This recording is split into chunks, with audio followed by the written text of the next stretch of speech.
Well, welcome back to the Roll Plus Bond anniversary stream that we're raising money for races. I don't know if I feel like I'm not saying it right. You can't hear me over there? Oh, that's no good. Rices. Does somebody want to do an introduction? It's fine if you can't. Apparently they can't hear me. Oh, I'm quiet. Okay. Well, that's a lot louder. Hopefully this is better. I turned up my gain. Okay. Hi, everybody. If you heard me before, so I'm going to repeat. Welcome to Game 4 of the Roll Plus Bond charity stream. We're raising money for RISES, who provide legal aid to underserved immigrant children, families, and refugees. My name is Adam, and I'll be running a game of Troika here. You can find me on Twitter at AdamEBell or look at the games that I make at adamebell.itch.io. Joining me are Weston, Kari, Devin, and Xander. If you all wanted to introduce yourselves. Sure. Yeah, I'm Weston, and you can find me on Twitter and Instagram at braverun_WLH. Hi, I'm Kari. I don't need to plug my Twitter.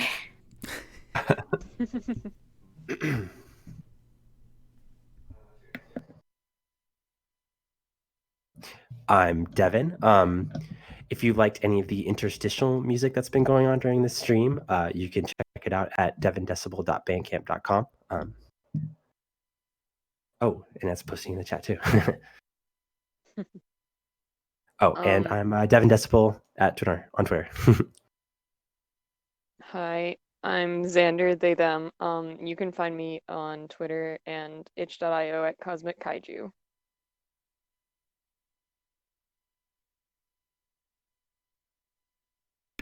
Okay, so like I said, we're going to be playing Troika, and Troika is a bit of an odd game in a lot of good ways.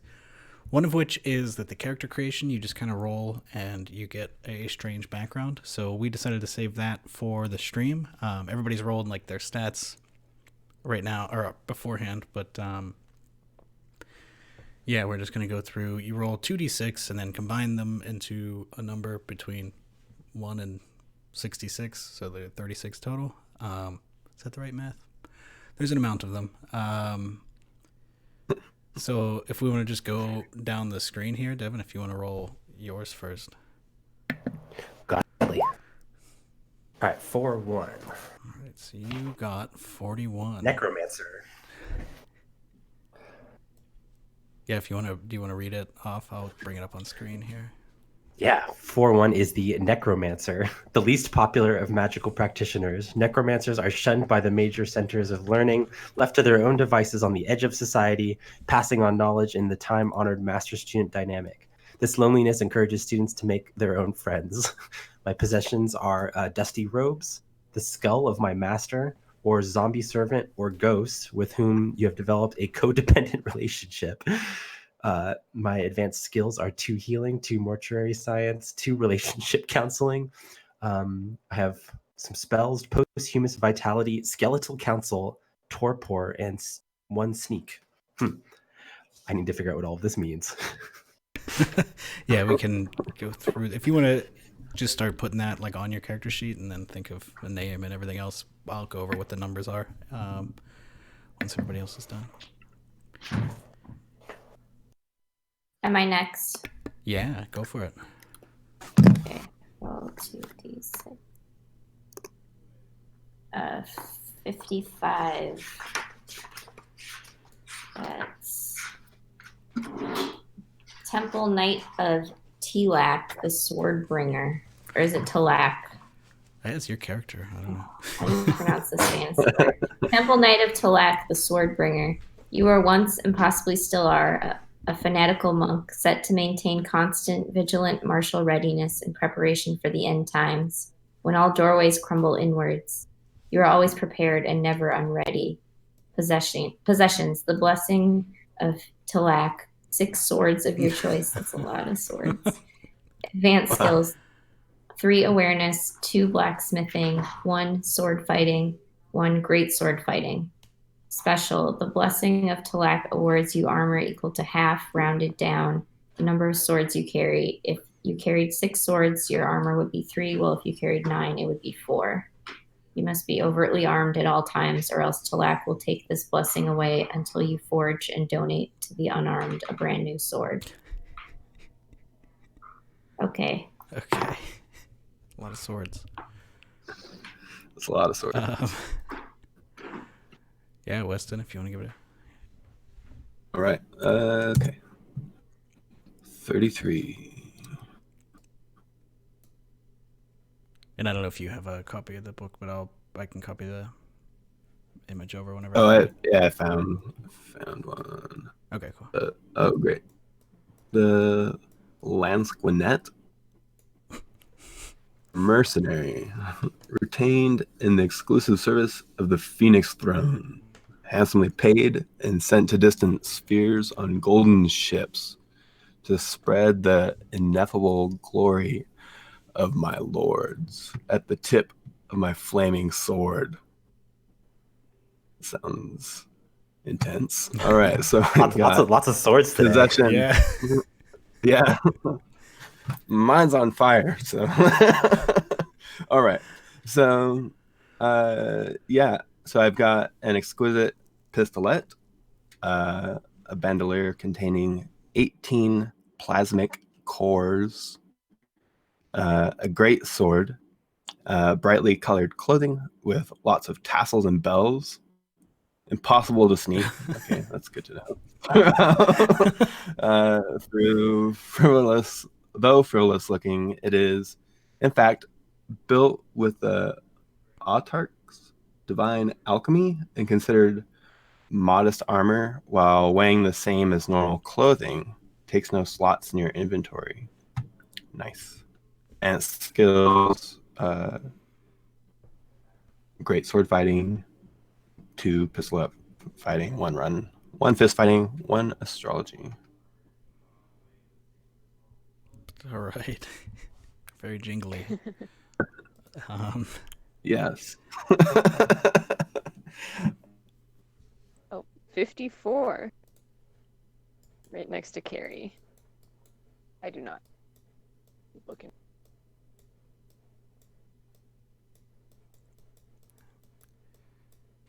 Okay. Here I'll.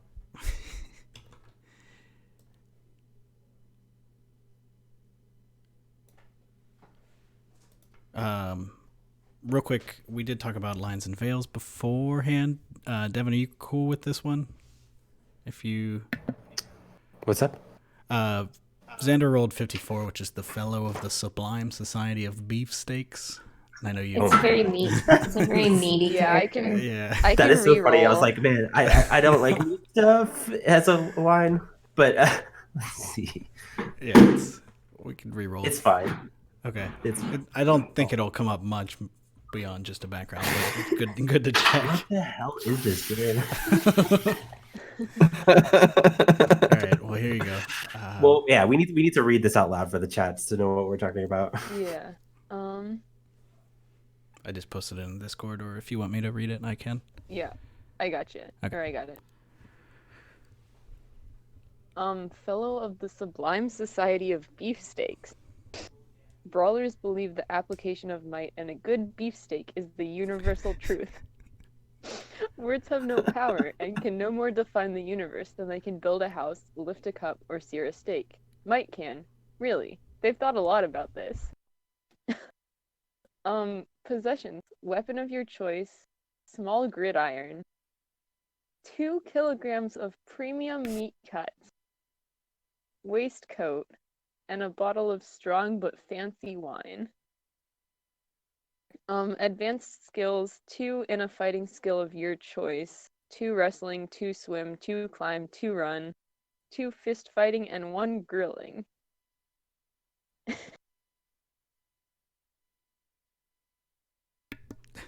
All right.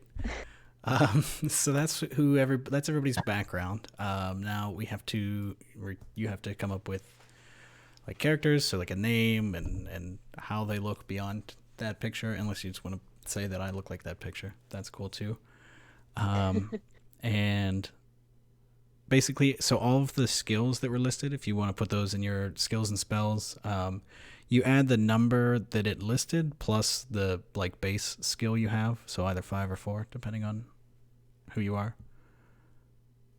So for example, the Kari's 3 awareness would become an 8 total. If that makes sense. Oh, okay. Yeah. Whenever we use it. Yeah. So you can just set it as that in your box, just for ease of reference. Whoa.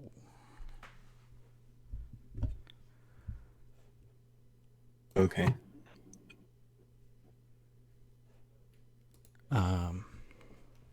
Yeah, and I think, let me take a quick look. I think that's the rest of what we have to do for character creation. When it says a fighting type of my choice, is there like a list from the game, or is it just literally whatever I want? Yeah, whatever you want, because the way the skills, the way the skills work are basically anytime you're doing a roll that you can tell me that it that roll applies, or Okay. that skill applies, you can use it. So Gotcha. yeah, if you pick some very strange fighting style that you'll never do, then that's not going to help. But yeah, it can be anything.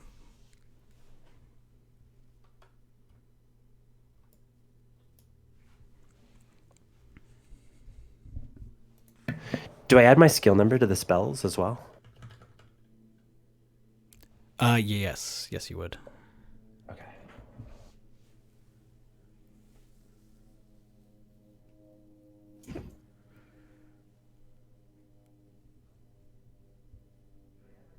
All right. And while you're all doing that, I'll just read a couple more of these donations. I'm not sure. I don't know where the last group stopped, but we've got $10 from Cello and Behold, $1 from Caitlin Lucan, $1 from Taylor. $15.01 from Taylor. Amy gave $20 with a text of in honor of MG, Slipper, X99, and Diva. $5 for each of our lovely robot friends. Car5 forever. And Sweet Potato also from that last game with $20 saying, Car5, can't wait for more great games. And then we've got Aria Joy with $100 as well. So that's pretty cool. We're up to $514 out of our current goal of $720.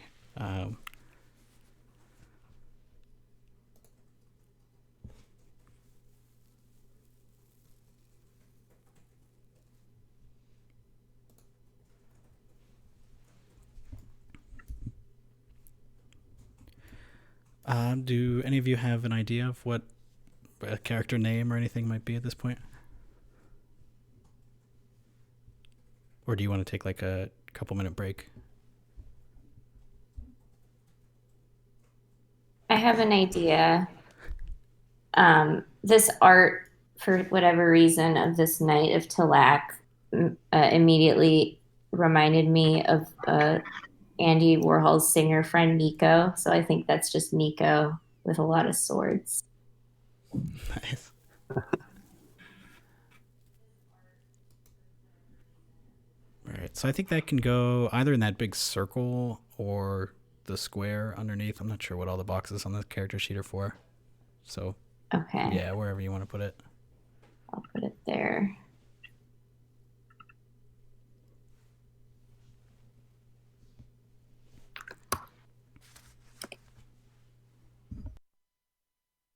I'll find a good image.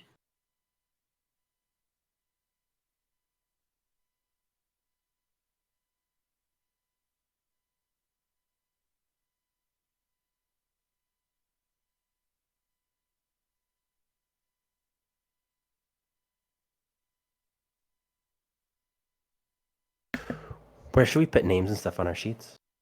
You could just put them in like either that square box or in that circle. Okay. And then probably write the background somewhere too, just to remember.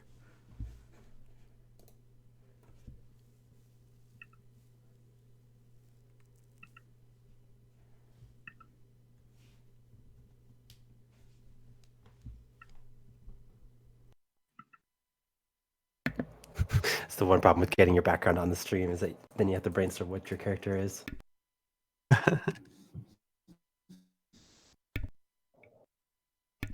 That's true. Yeah, I wonder if well, these are good backgrounds that we got. Maybe I'll put them. No. Oh. How do I do this?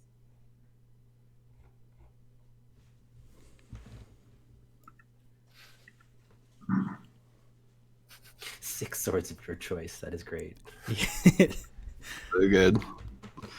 You get to choose these swords.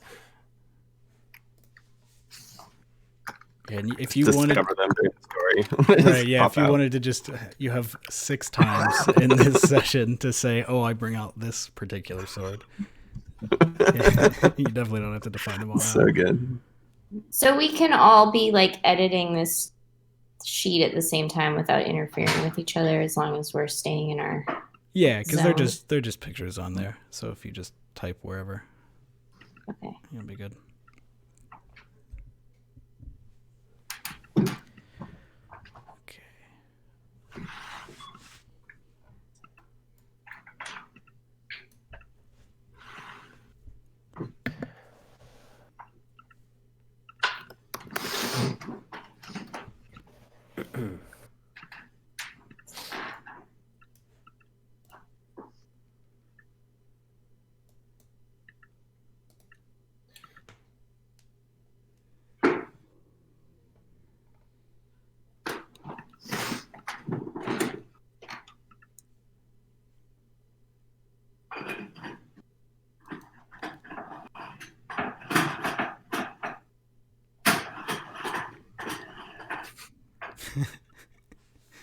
Everything okay? All right, so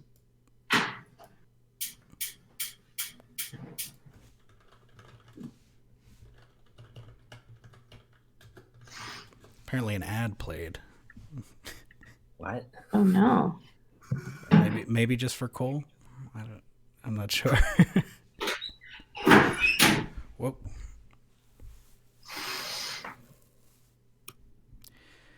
Okay. Yeah, we can take a quick 5-minute break if you all want to finish thinking. Oh goodness, I'm gonna turn Kari down for a minute here. Yeah, if you needed time to think of names and stuff, we could take a quick break. I think I'm pretty close, but Oh, if you're close, yeah, we can. I mean, I'm one person. Do we have the power to put images in the thing, Um, or do only you have that power? you might not, but if you send it to me, I can drop it in.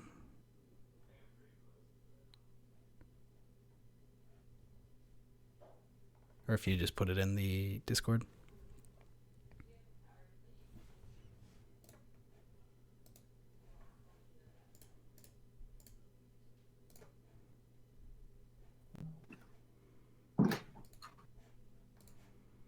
I put her in the Discord.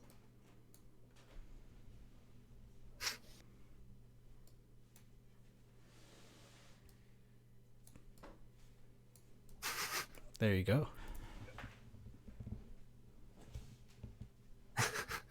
Can you make it any smaller, or does it? Is that good? Yeah, thanks. There she is. All right, so that's Nico. Can we get one sword that you Yeah, have? I need to find some. I'll find some swords.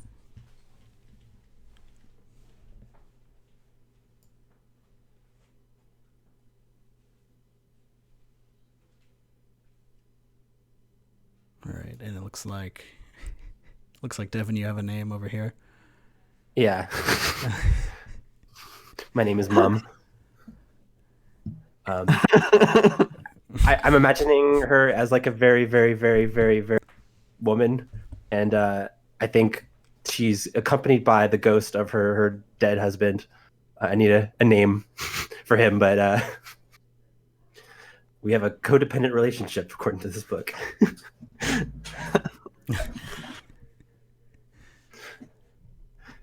gotta figure out what my spells do because they're wild sounding. Posthumous vitality, skeletal council. What could that possibly mean? Yeah, they're in the book. Let me know if you can't find them. Necromancers often talk to skulls. Sometimes they talk back. use of this spell. It's just a habit. Who answer one question per casting requires a skull. Those are probably just lying all around, so it's fine. What is torpor? All right, Weston, I see you've got one too. Do yeah. We're going with Franolius Slaphaven. You can just call him Fran. Yeah.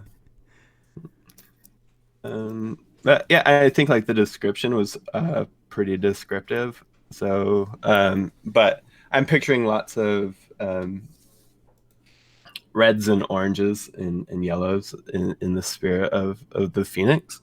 Very kind of clothing, lots of frills and stuff. And yeah, very ornate. Big dude, tall, and not like more like lean, but taller than the average person. Before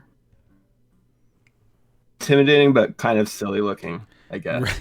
Right. Yeah. Tall and intimidating, but also every time, Yeah. every movement comes with all the bells. Right. Yeah. So it's like you can't take them seriously, but you don't really want to interact with them. Right. There's Yeah. still a sword hanging off, so like. Right. Yeah. Yeah. That they use quite liberally, I imagine.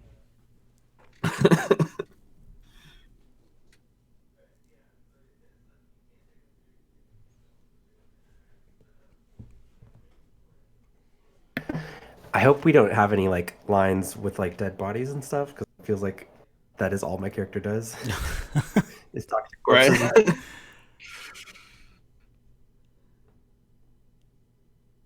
The posthumous Okay. vitality spell mentions a whole and lubricated corpse. Oh.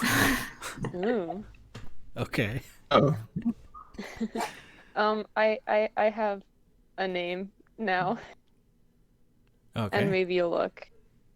This is Bransif Mincemeat.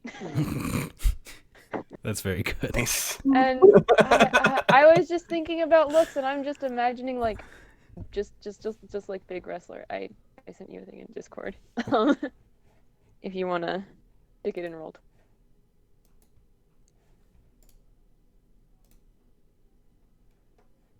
Seth Rollins. Oh, I didn't. I was just looking for an outfit. I didn't pay attention to who it actually was. All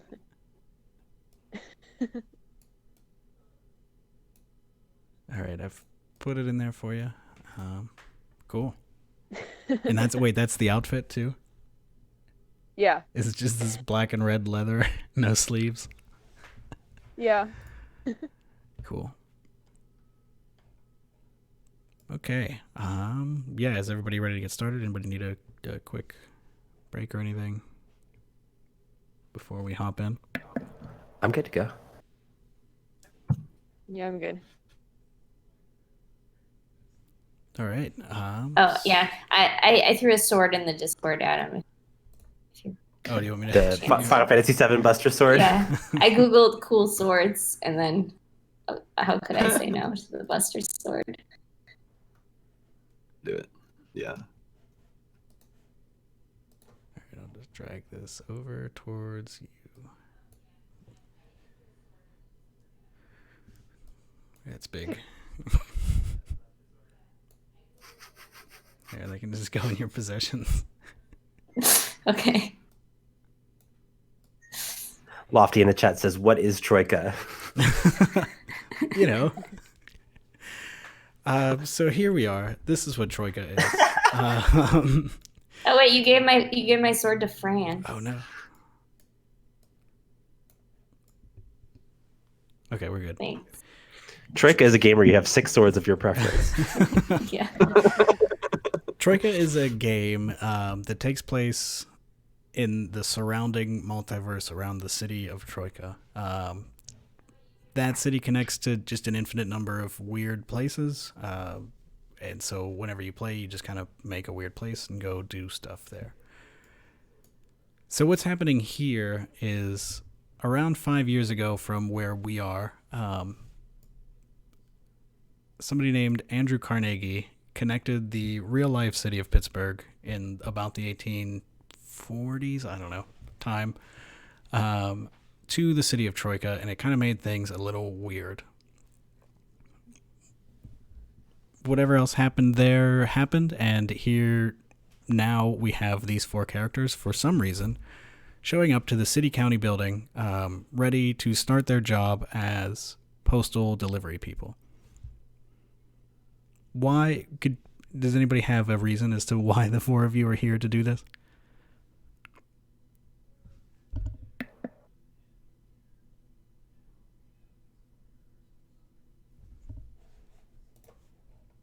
Or like what brought you to answer the call of duty to deliver mail to the fine people here? Nico's heard that, neither sleet nor hail nor snowstorms will stop a postal carrier from delivering the post. And so she wants to see what she can learn from them to be a better knight.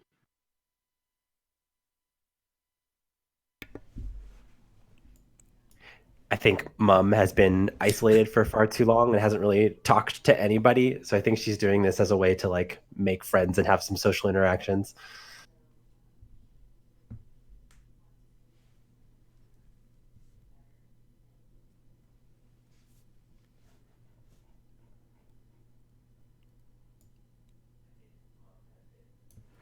And what brought Frenolius Slap... I can't get over these names. What brought Frenolius Slaphaven with all of the jingling bells? I think he it's like there's nothing he can't do, and somebody told him that this was like there's no way that you'd be able to do something as delicate as as delivering post. And so he set out to do that. Like, I'll show you. What, yeah. Bransef would like to improve the postal service with might and a good steak. All right. So here you are. You're in the city council building.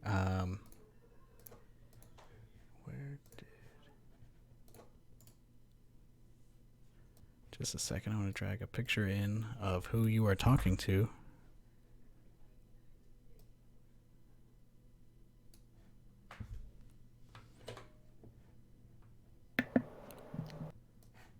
You're talking to a old-timey mailman, essentially. And he greets you and goes, all right. So first of all, I'd like to welcome you to our lovely city of Pittsburgh. I'm glad you were able to find the city county building, travelers. Thank you very much for answering the call we put out requesting a new crew to deliver the post. I'm sure you're all very well qualified. So, thing is, there's a lot of packages that need delivered, and our old carrier, Bristling Bridges, the last delivery person, just up and disappeared. That's why this time we wanted a group, because time's getting weird. Ever since Yins have been able to come in here from wherever, Troika or something, it's just been kind of weird, and so I don't know. The whole town's in disarray, but packages need to get delivered, and so that's why you're here. We got 8 packages today. This is Bristling Bridges' old rat.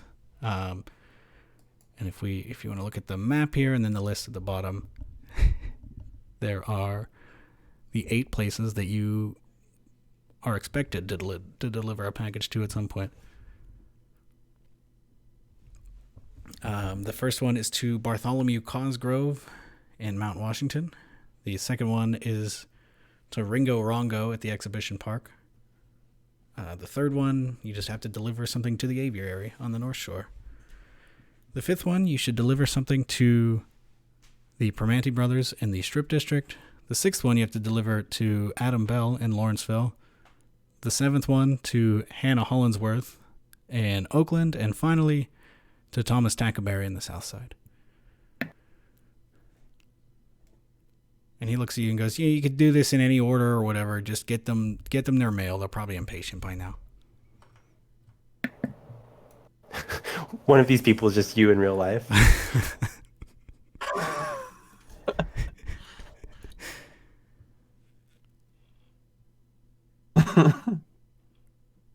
We stand ready to complete this task, sir. We won't let you down. Right. I think Mom sits in like a rickety wooden wheelchair, and I think her husband Oliver, who is a ghost, pushes her around in the wheelchair. So she looks back up at Oliver and he's like, "Honey, do you think your knees will be okay? It's been a lot of walking." Rest of the seat, Oliver, or does it just look like you have a self-propelled like wheelchair? Like That's a he good kind of like question. he like fades in and out, sort of. Okay, so we're well aware. Is that going to be a problem? This guy coming in and out? Oh, he's fine. He's harmless. I think that earns a solid side eye from Fran.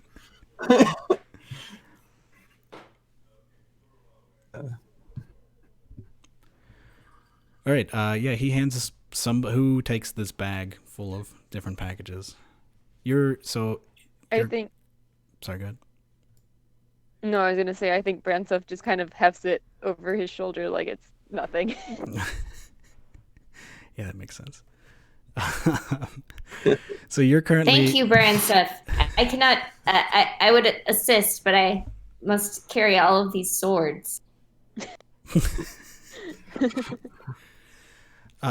You're currently at the City County building, which on the map below your character sheets is where the blue star is, and you can do whatever it is you need to do.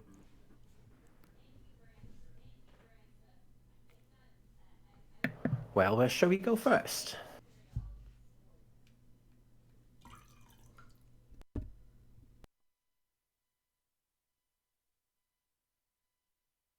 Perhaps the closest destination should be Yes, that's what I our was first thinking. choice. It looks like this Houdini fellow is the closest. Yeah. So let's head in that direction. Okay. Yeah, you can start. That one's definitely walking distance. You can start walking down the street. To get kind of a picture of it, it is old Pittsburgh, so it's very like smoky and kind of an industrial city. Breathing in the air isn't fun. You're probably fine here. But yeah, you're walking down this street, fairly low buildings over here, some warehouses. But then as you get closer, you start to hear like the din of a crowd. And the closer and closer you get, you realize that that's coming from where you are, like where you're directly to where you're heading. There seems to be a big crowd. Let me find the picture that I want.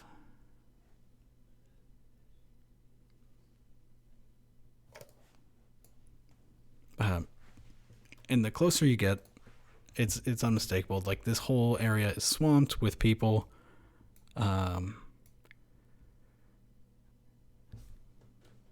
Here's this. There are tons of people with hats.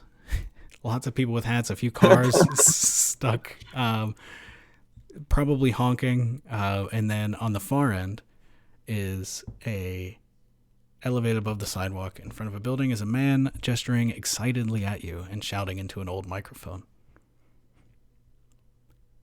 He's He's shouting, "Yes, yes, my delivery is here. It's time to get the show on the road."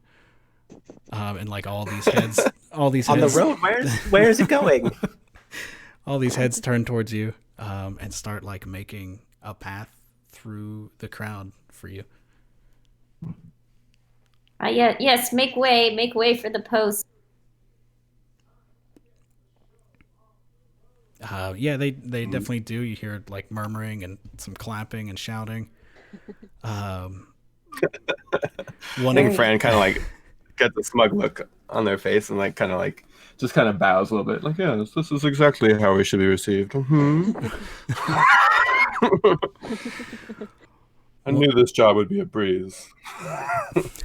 One of the cars like uses the space that they make to like scoot forward a foot or two.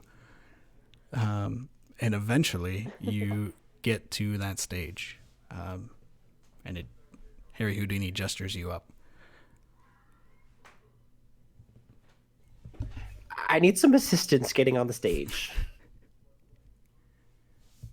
Can Bransef just sort of lift you up, like The whole chair and wheelchair. all?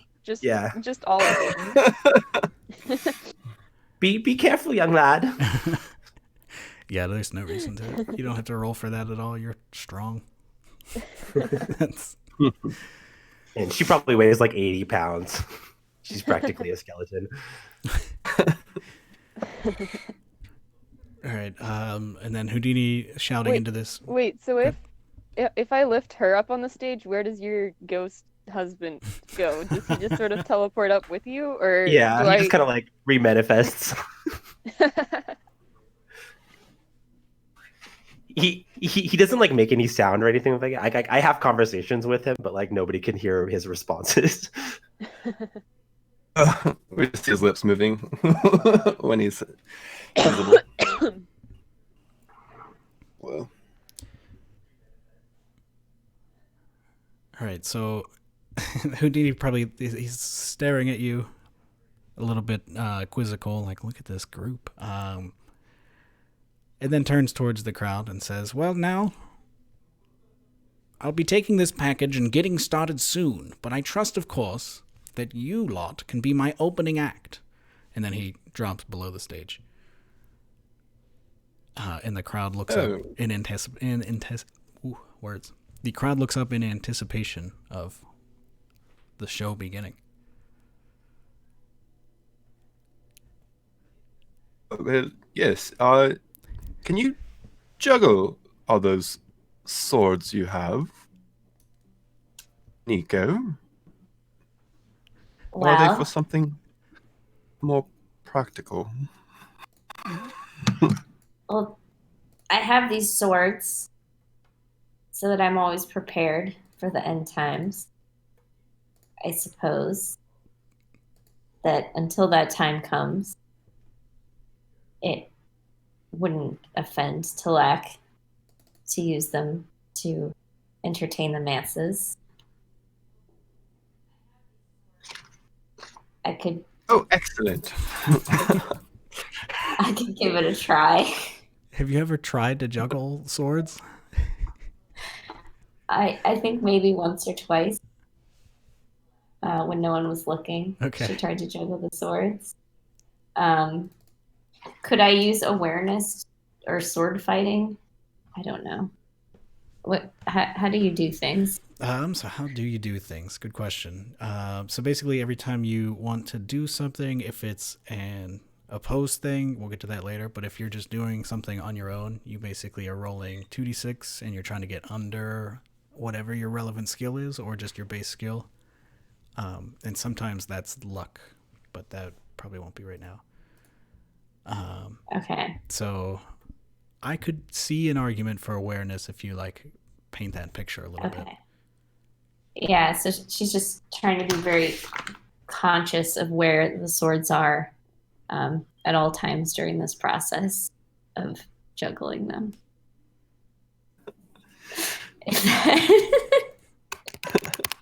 If you'll buy that. Yeah, why not? Because that's all juggling is, right? And you're good with swords, that's for sure. Yeah. She's a good sword fighter. Sure. So let's get 2d6, and you have to get under 8.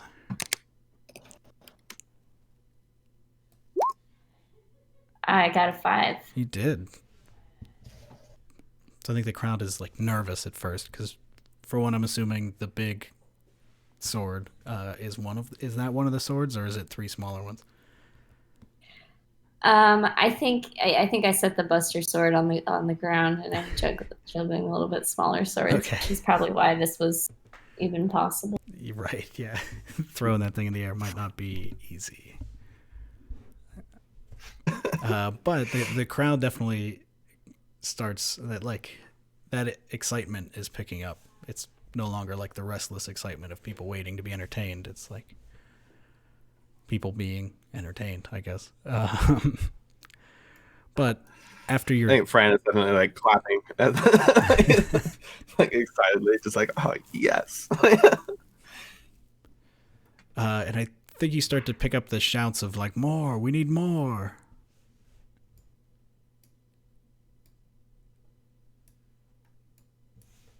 Entertain us. Does anyone else have any talents you'd like to display for this lovely crowd? I have a skill in relationship counseling. If anybody wants to work something out. Could be like a Maury kind of thing. Do you like pick somebody out of the crowd, or are you just hoping that somebody stands up? I wouldn't really know how to. Okay. I think it's like everybody goes kind of quiet. They're a little confused. It's like the 1800s. They don't know what that is, I don't think. But then after a little while, somebody... Can I counsel Houdini? Well, Houdini disappeared below the stage.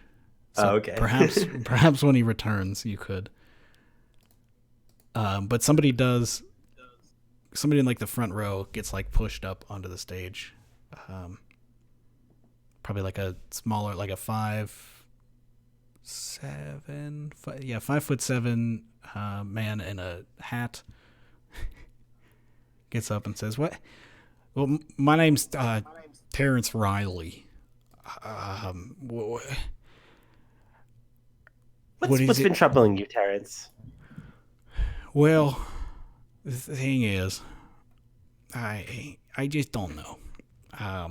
I just feel like I can't, I get up every day, I go work down a mill, and then I come home and I ain't got no relationship to cancel.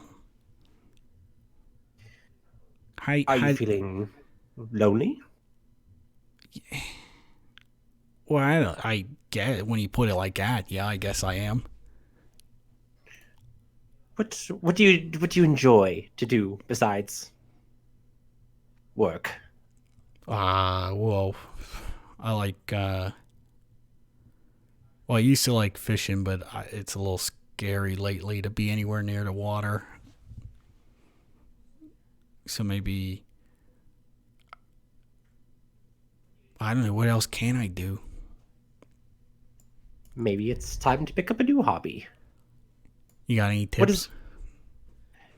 Well, I always met many people in my knitting circle. Perhaps you could take that up. It's similar to fishing. It requires patience and focus, but it's also relaxing. It'd be good to get a hat for the winter. So that's a good idea. But I don't know. That doesn't seem like it's enough. Unless you wanted to roll relationship counseling to make that seem like it's enough. This is an interesting game. So I roll 2d6 and try to roll under. Yeah, and I think the crowd is just kind of quiet. Like they're way calmer. Yeah. They're a little confused, but they're a little bit enraptured as well. Weird thing to follow up sword juggling. Right? Yeah. They came here to see They came here to see magic. Success. All right.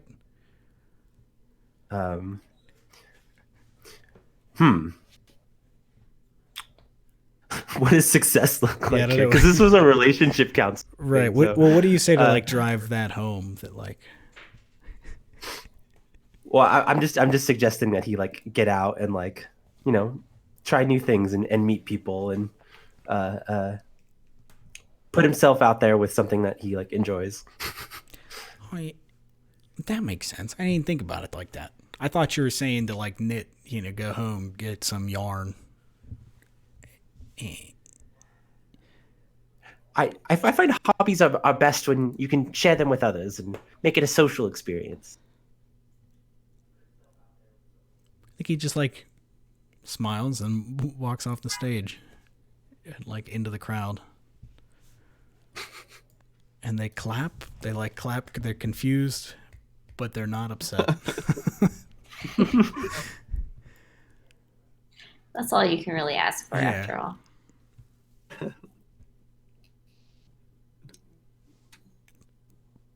But then they start to get rowdy after a minute or two. Yeah, I think once that guy is starting to walk off the stage, Fran is like, just says, "Okay, now we've been building up to this moment. Here we go." And it just starts dancing and making like use of the bells on him to do like rhythmic kind of like jingles, like so it's kind of like a song and dance all at once, like in the costume, like a kind of one-man band but all bells. There's definitely like kind of a tune going with that, and that, like I think even like it does like some like low-key like acrobatic stuff, you know, like onto his hands and back onto his feet kind of stuff. Nothing like wild, but you know, just kind of, I mean, it's pretty it's pretty grabbing, I think. Okay. Do you want to just test your luck for that? So Sure. what testing your luck means is so your current luck value is 9. Anytime you test your luck, you can either just not, and then you fail whatever thing happens, or you try to roll under the luck number, and whether or not you succeed, you're going to reduce the luck by 1, so it'll turn to 8 for next time. Okay, so I just roll 2d6 for that. Yep.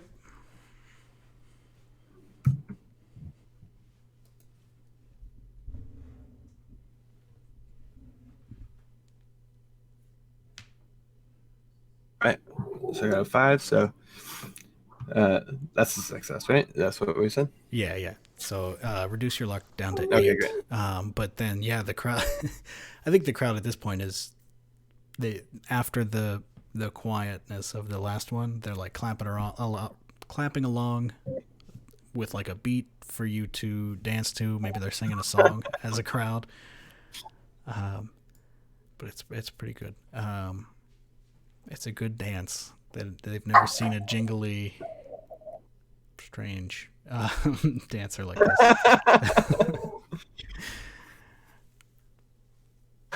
Yeah, I think just as they start clapping, like Fran's smile gets wider and wider. It's like yes, like come on, like. All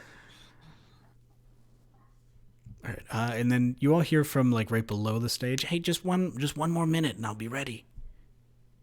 You're doing great.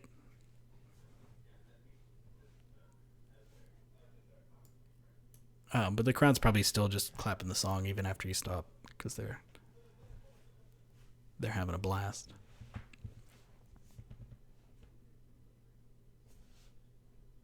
Does our beefy friend have any hidden talents?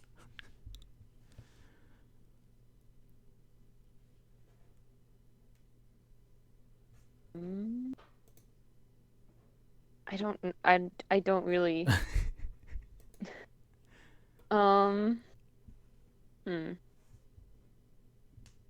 Perhaps a grilling demonstration? I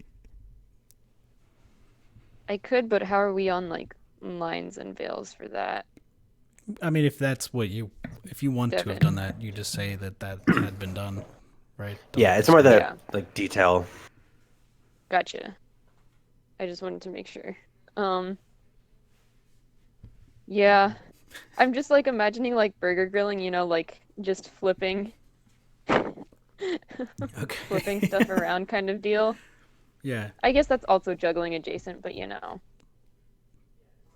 I mean, you start the You show just with flip it juggling, into you the end the show air. with juggling. Yeah. Yeah, you flip it into the air and catch it on the bun, Yeah. I feel like we're playing Under Hollow Hills right now. Yeah. All right. Yeah. Give me a grilling, Okay. How which is how it's do I roll 4. that? It's 4 plus your 1 for grilling, because 4 your base skill. So just roll 2d6 and hope to get under a 5. I think equal to or under. Okay. Hey, no failures. It's a good show, Man, if we're playing a PBTA game right now, we'd be like, right?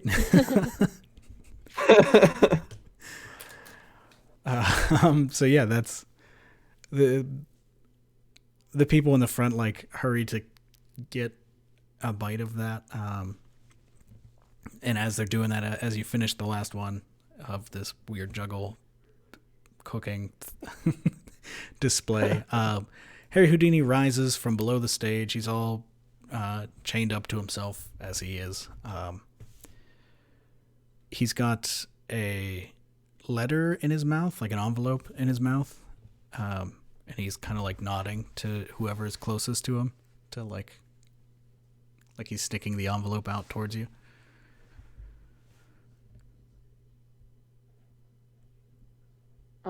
Yeah, I'll take it, I guess. Okay. Yeah, he's. Where'd it go? Yeah, he says, "Well, thank you very much for starting the show, bringing me my equipment, and buying me the time to get ready. I'm sure there's a great future for you in whatever line of work."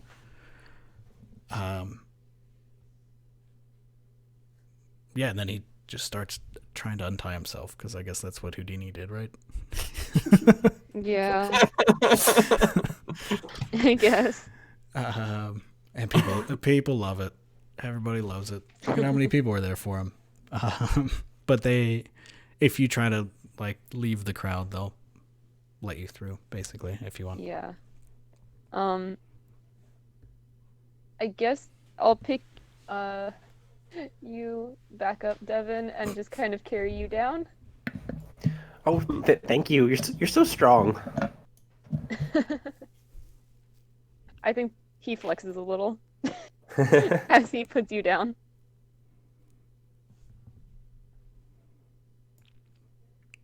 All right.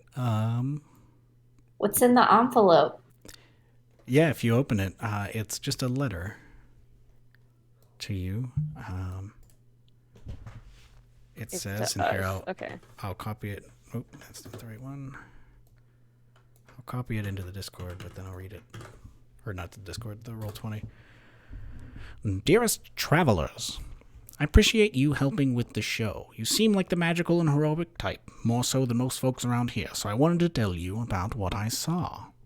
I took a submarine from St. Louis to get here, and I swear I saw the strangest thing in the water as I arrived. There was a huge creature resting at the base of the Mon River, almost like a whale. When I went back to look for shore, it was no longer there, but I swear to you that something is afoot. Please find enclosed a spell. Read it when the time is right. Sincerely, Harry Houdini."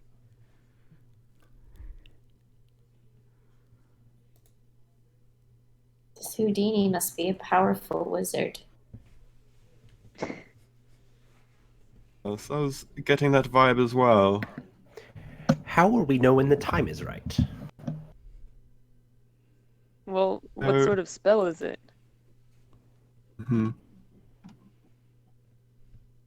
Any indication? Well, who's looking? Does anybody have like the ability to like identify what something would do? Because it's kind of like I mean, magical I'm mumbo a- jumbo. I'm a wizard, but I don't have any wizard things like this. Right. I mean, I if have you mortuary science. if you think there's a chance that you could understand what it is, Yeah, I can do like a luck check. yeah, you could test your luck for that for sure. 'Cause I think Okay, you definitely cool. have good Yeah. grounds. Okay, cool. But don't read it prematurely. Don't cast the spell by accident. Oh, whoops. Oops, I tried to roll dice in Twitch, and here we go. Twitch doesn't roll dice. Good though. You want under, right? Yeah, under 10. So Yeah. you got a good chance here. Yeah, Oh, I you got a did 6. it. You did got a 6. Okay. Man, if we were playing Powered by the Apocalypse, we'd be like in a nightmare land right now. So the spell is. I forgot I recognize this one. Let me see if I can find the name of it. But basically, I'll see if I can find the name of it whenever we take a break. But the idea of it is it undoes magical transformations. Oh.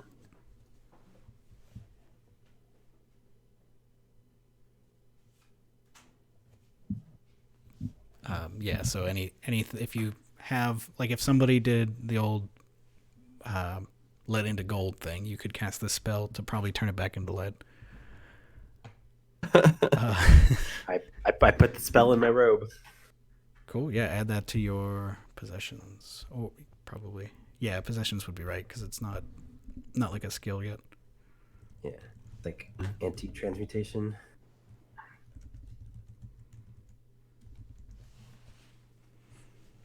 Okay, we're at about an hour. Does anybody want to take a quick break? Sure. I could use one. Sure. Yeah. Okay, we'll take 5, and then whenever we're back, just whenever you're back, say in the chat. Cool. Okay.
Hello again, and welcome back to this playthrough of Troika.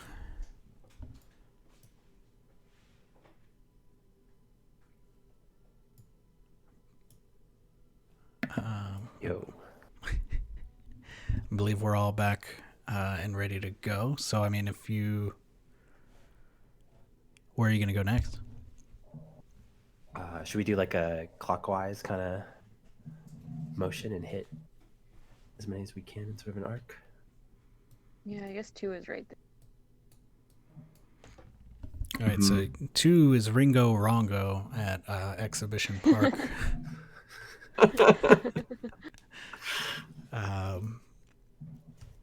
And let me just drag in what Exhibition Park looks like. This was apparently a real thing.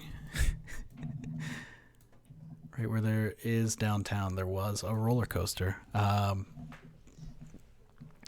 So yeah, you're kind of approaching. You're getting closer to the point, like where the rivers meet, and form a third river. It's very smoky here.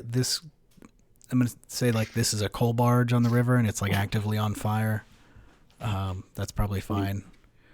So it's super smoky over here, and yeah, here it's. You just kind of like walk into the park. People probably nod at you or look strangely at you, depending on how they feel about ghosts and beefsteaks. And swords. Right, and a lot of swords. Normally, you don't bring that many swords to the park, but Are all the swords like visible on your person? Yes. which actually, yeah, for the viewing audience, we've got more swords. I don't know if you wanted to describe those, Kari. Oh, I have a gun blade. I've got. Oh, I also had the engine blade. I threw in Discord. I don't think that made it on there from Final Fantasy 15. And then a pirate sword, some kind of skinny sword. I'm not a sword expert. And then some kind of medieval looking short sword. Oh, it's Are they all big. just like in different sheaths? Oh, nice. Oh my god, that's huge. Yeah, I think they're in different sheaths, sort of crisscrossed, slung over my shoulders. I've probably got one in each hand. I love all the swords on the character sheet. Excellent. Okay. Do we stand out as looking like weirdos? Oh, absolutely. I think it's not Okay. like at this point it's been a couple of years since this portal was open, so like it's not unheard of to see a bunch of weirdos walking around, but like most of the people are still just like earth people that like work at a steel mill. And then there's a necromancer and you got all this walking around. Yeah, you definitely stand out a bit. But the people are kind of used to it at this point. How long has it been since our world has been leaking into It's been about like the Monday world? 5 years Okay, or so. a long time. Yeah, I think it's like This is kind of the point of contact, huh? Like this city. yeah, like that right? the portal was opened here. So whenever you go through like the warp gate or portal or whatever interdimensional mode of travel of your choice, you end up here.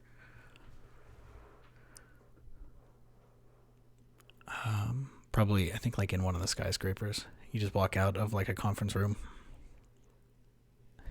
Perfect.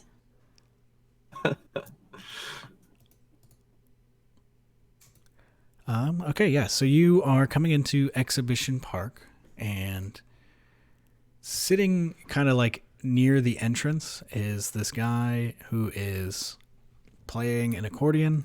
I've just put him down here.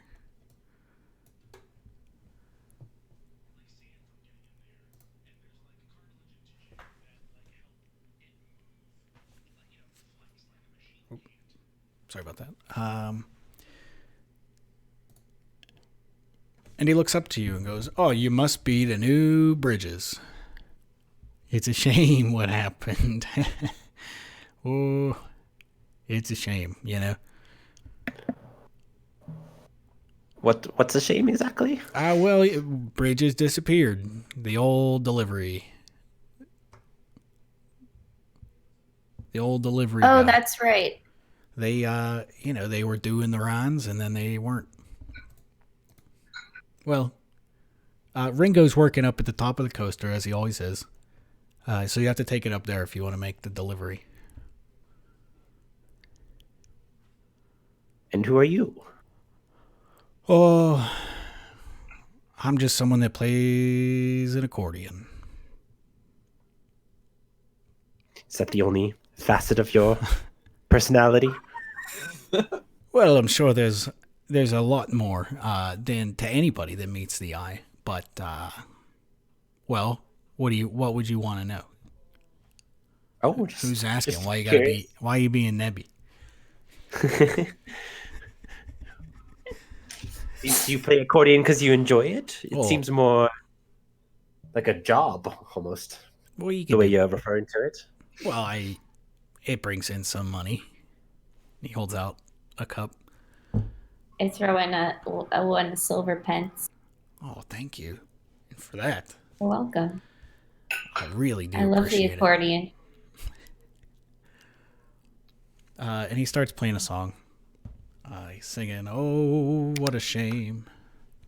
Where two become one, where one becomes two.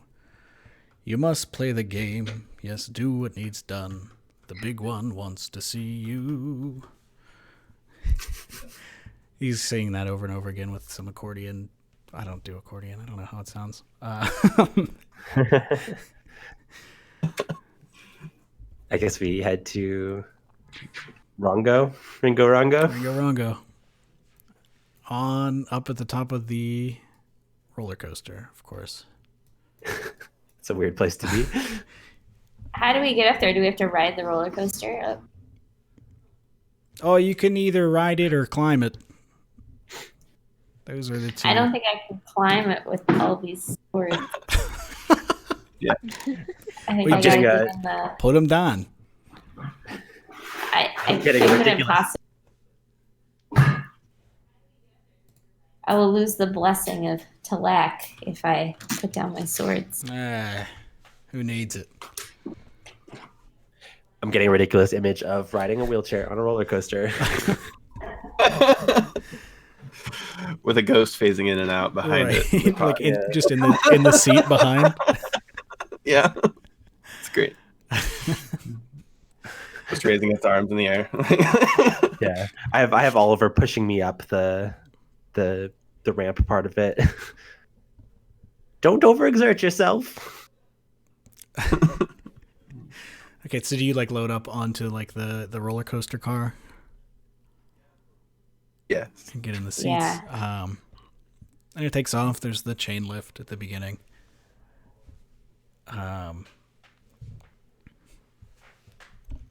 You're riding to the top, but you notice like the air from that coal barge is just really thick. Could everybody could everybody try to breathe? What? What do we roll to breathe? I think just test your luck to see if you could breathe this in. And anybody that has tested their luck, like Devin, you should reduce that down to 9 from the last time. Cool. And that's 2d6. It'll be 8 now. Yeah, then down to 8. It's 2d6, and obviously if you don't want to spend a luck, you could just breathe this all in. And you started with 10 though, right? You've only rolled 1 luck, right? I had 10 to start with. Yeah. I just barely made it. Oh, right. But this is the second one. Yeah. I rolled tracking. under. Nice. Hey. You Oh, probably... Great. So I guess you've all probably been in similar situations throughout your journeys. That like, what's a lot of smog. So you're fine. As you ride up as you ride up to the top of the roller coaster, you see a large rhino person just at the top, shouting, "Hey, hop over! You got to give me the package. Come over here." You're like halfway up the hill, and he's on like a platform at the top. Car's still moving slowly. We got to jump out. I need the package. Who has? I think Fran takes the package from Bran and like kind of does like a little acrobatic thing onto the platform that Ringo's standing on. Okay. Do you have anything for that? I want to see you roll to jump. I guess it's kind of slow. I think. But you said an acrobatic thing. That's what's. I think that's what's throwing me off. So I guess just like a little hop. Well, you can do an acrobatic thing. I just maybe roll for it, right? I don't know. Sure. Yeah. Can you bring any of this into any of your skills here? I think just like great sword fighting just requires a lot of dexterous, like quick movements. Mm-hmm. And so that's kind of like what I'm thinking of, like those kinds of trainings, being able to be quick on his feet and move from one position to another in a graceful kind of way. So that's kind of how I'm seeing like great sword fighting kind of goes into dancing, kind of goes into moving in this way. Okay. Yeah.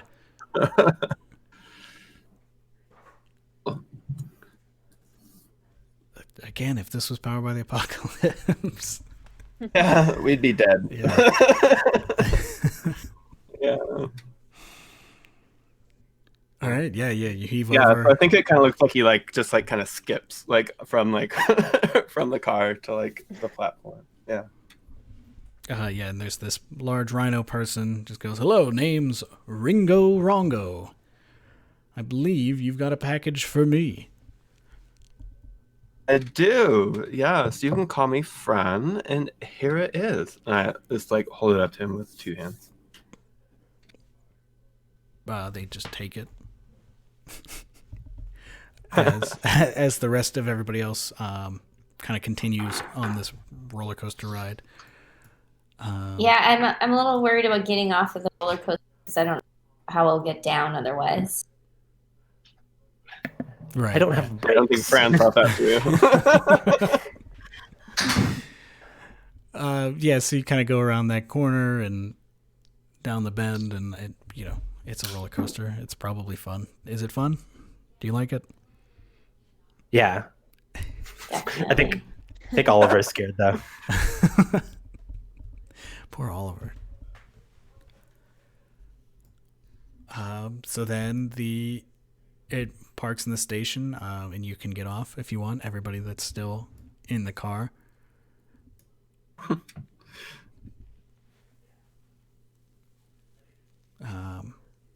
And then after a little bit, nobody else gets on because it's who's here right now with this coal fire right outside. So it begins to ascend again.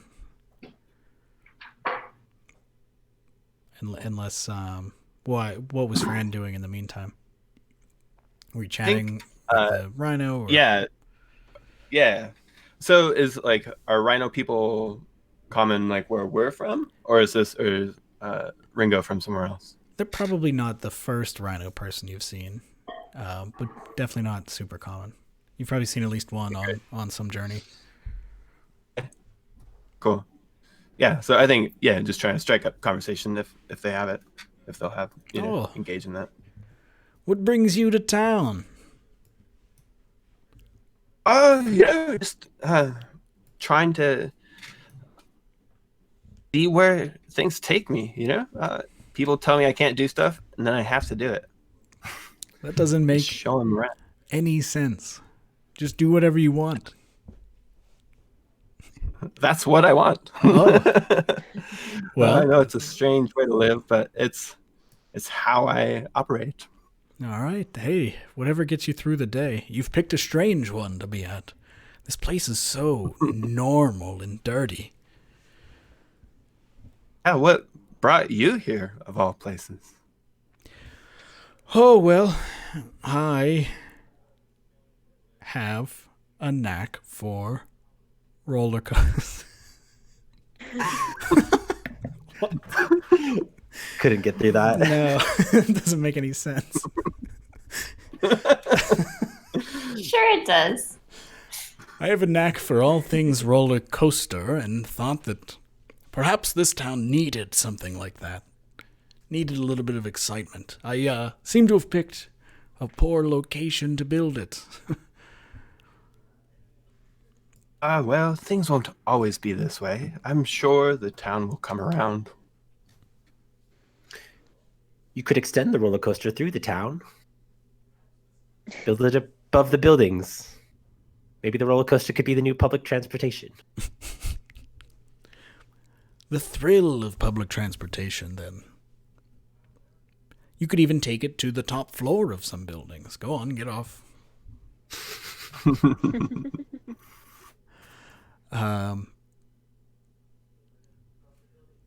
Yeah, I think at this point I think about that, is the when car the comes car's back up. here. Yeah. And I just kind of like give him a little salute and then like skip back onto the car. All right. just Yeah, and flew you away. kind of ride around. You did it. Yeah. Package delivered.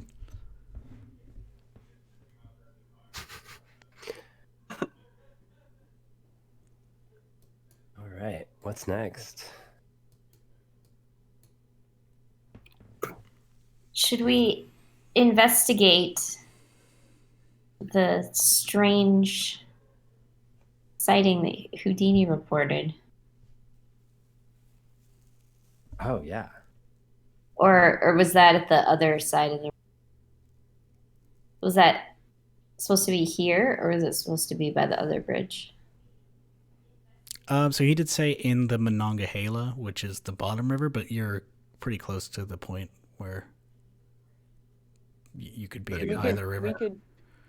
We could check it out on our way to For one. Bartholomew Cosgrove. Number 8. number one. Works too. Why can't I find that Or one? closer to 1. Yeah. Oh, I see. Yeah, sure. Okay.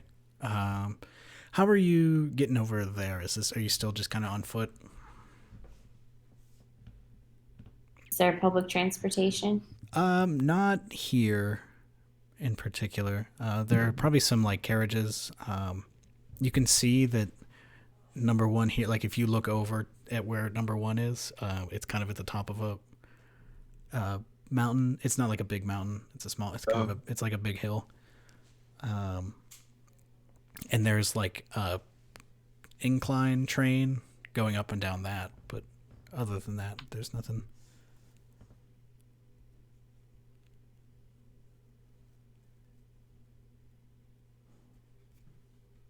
And it's fine Well, if we're maybe- walking. I was just curious as to like Yeah. what it looked like. Yeah, maybe we should walk, because then we can look carefully at the river for anything Yeah. unusual.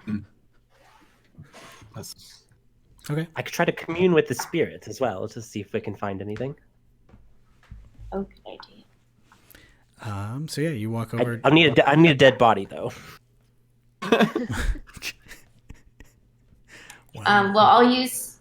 Can I use my awareness skill to see if there's any dead bodies around, and also if there's anything else unusual as we walk across the bridge? Sure. Yeah. Are there any dead bodies around? So I assume there's like this railroad bridge here, but the point bridge is the one you'd probably be able to walk across.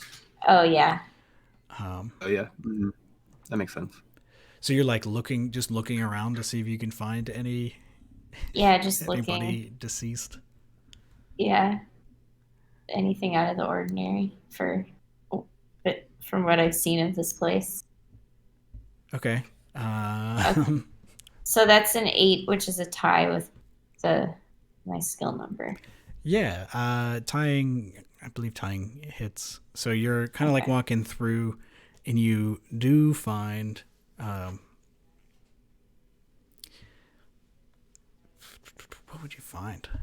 I think just like at the point, like you're about to get on the bridge, and at the point there's just a person lying just like on a bench, and you notice, wait a minute, they're not lying there anymore. Oh no. Oh no.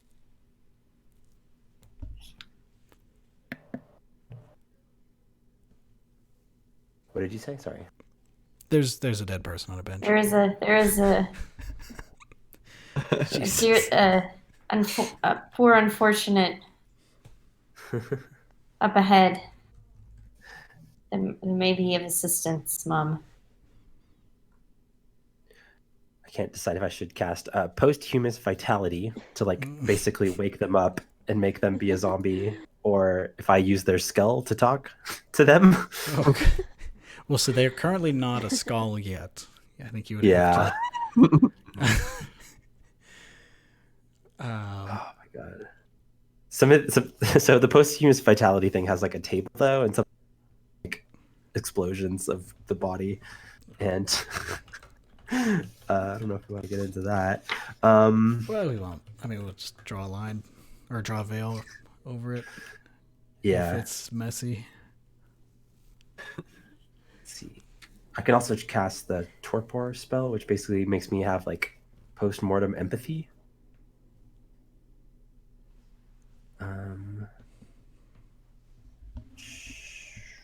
Well, pick one.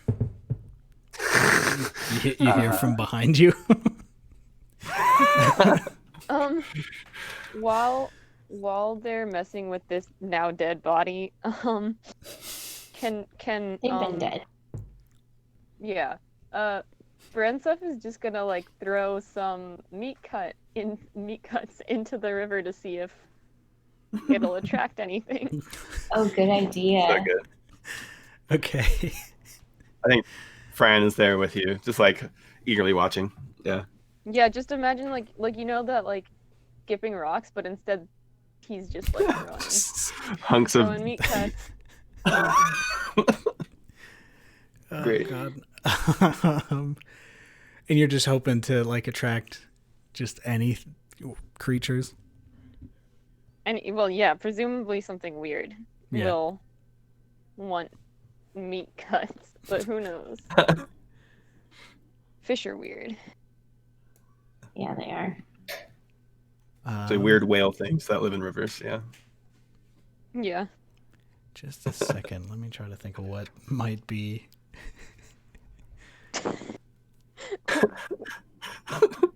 What might answer that call?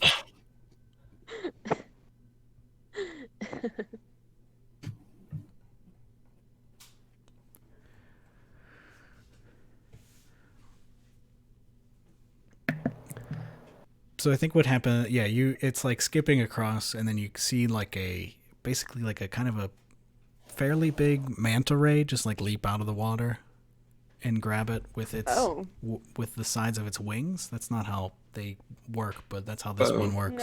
No. It like That's does wild.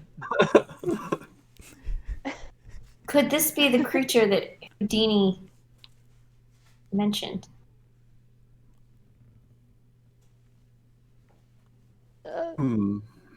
It looks fairly different from a whale. You never know. Things look different under the water. Oh, by the way, the water is just so gross. It's like super polluted and like sludgy. Just in case that's Is Troika not polluted like this? No, I think Troika probably has like magical means of addressing some of this. I'm sure there are some regions of it that are polluted, but like nothing like Industrial Revolution America.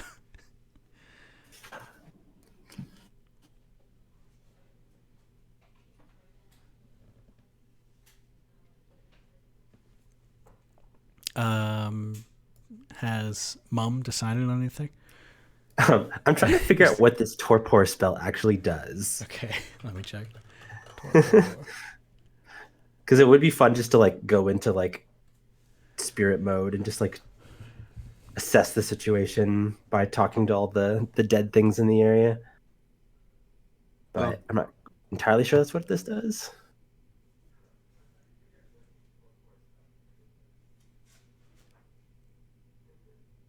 Yeah, it seems like you die for a minute. Uh-huh. Yeah. And then you build post-mortem empathy with the dead. Yeah. I mean, why not? I'm guessing I have to roll for it though, right? Yes, so all spells, I just had it up. I do have the 2 rules references in there. I think spells should be on one of them. Could this help you learn what happened to bridges? Yeah, I was hoping to get sort of a dead, like Okay. a dead sense. So yeah, to cast a spell, you have to have a free hand, which you do. You spend stamina equal to the spell's cost, which torpor is 3. So basically, you lose 3 health. Okay. Where'd it go? Come back. And then you roll. You try to roll under your spell total, or versus if you were going against somebody else. I rolled over. And if you fumble, you roll on the oops table. Where is that? Which I believe is in the front cover of the book. It's in the back cover. It's in the back cover.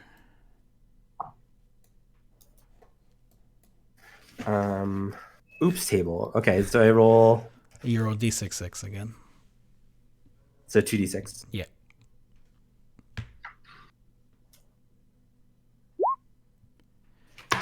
Uh, 4 and 4. So a 4 and 4, a pool of color opens up under the wizard, sucking them and any other unlucky nearby souls into its depths. They will be whisked off to a random sphere of existence. I don't even know how to handle this. Do I need to roll up a new character? Yeah, you might. So God, I like the I idea of the think- post office just knowing that you died and being like, oh, here's a replacement intern. were the rest of us far enough away? Like, Well, everybody Watch. that was at the river was definitely far enough away. when we were throwing the meat to Yeah. I was watching the manta ray. You turn around and see a portal of color as Mom is sucked into another dimension. Oh, At least your I didn't at know least your so. husband went with you, presumably. I never actually read the oops table. I thought they were just Well, don't That cast was pretty spells extreme. ever. Yeah, These are all bad. that was a mistake.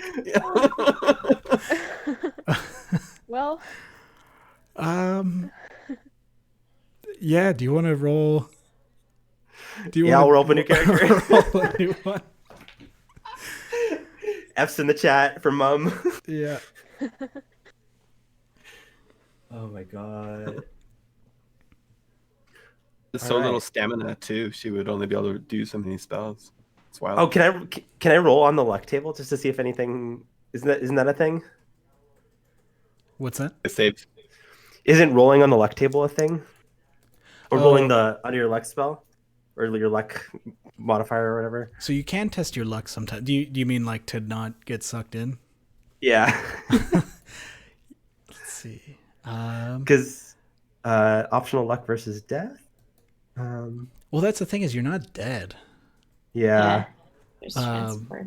If you could describe what getting lucky here would be, like how do you get out of this pool of color that just opened up underneath you in time?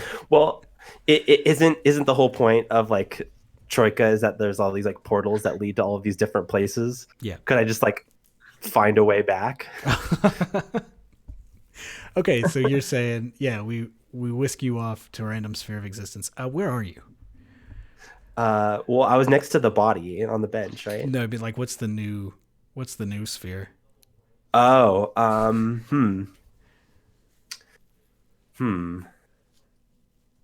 Is it like a parallel dimension? Is that kind of the idea here? Just any world. Think of like any game you've ever played. Like the world that you played in could be a sphere. Yeah. This sphere is like almost identical to the normal world, but like everybody has arms for legs and legs for arms. But besides that, like literally nothing else is different. So you pop in, and there's like 15 people that were there. Maybe they're playing some sort of sport that would be good to play if you had arms for legs and legs for arms. I don't know what it looks like. But they all stop. They drop whatever ball they're using, and they just stare at you. Like, who's this? What happened to your legs? Oh, they might have ended up mangled when I went through the portal. How'd you get here? Leg arm?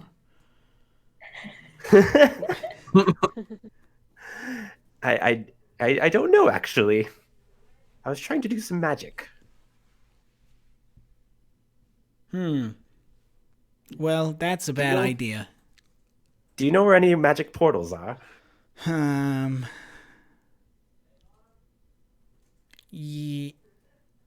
What's it to you? I'm obviously lost, and I'm trying to find my way back. Well, right, but what's it to you? I don't understand the question. Well, what's it to me, I guess, is the real question. What would we get? We're trying to play our game here, and you came in here with your weird legs. I can heal wounds. Do we look hurt? I don't know. This sport looks very dangerous. Hey, Tammy, are you hurt? No, I'm not hurt. Well, you didn't need to be so rude. I'll go ask somebody else. Yeah, there's if you go, points at like this large, if there's one skyscraper in this whole place, just points at it and goes, go to the top of that. Okay. So should I just roll a luck check and see if I can just test it? Oh, success. All right. Do we think this just like somehow or another you end up back? I mean, I can roll up a new character if we think that's the thing that needs to be done, but I mean, it's fine. You got lucky here.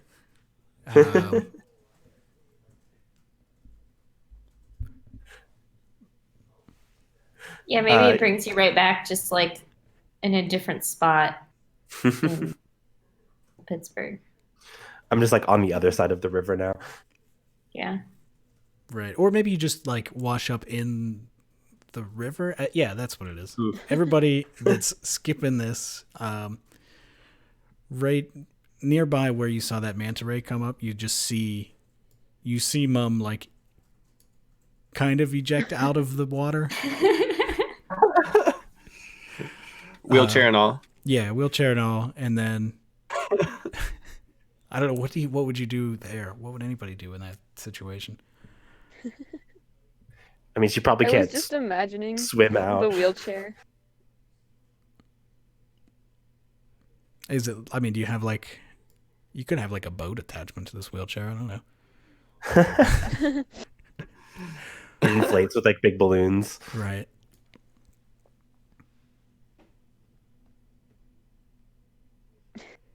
I'm just imagining your wheelchair just like riding on the back of some sort of fish. That'd be good too.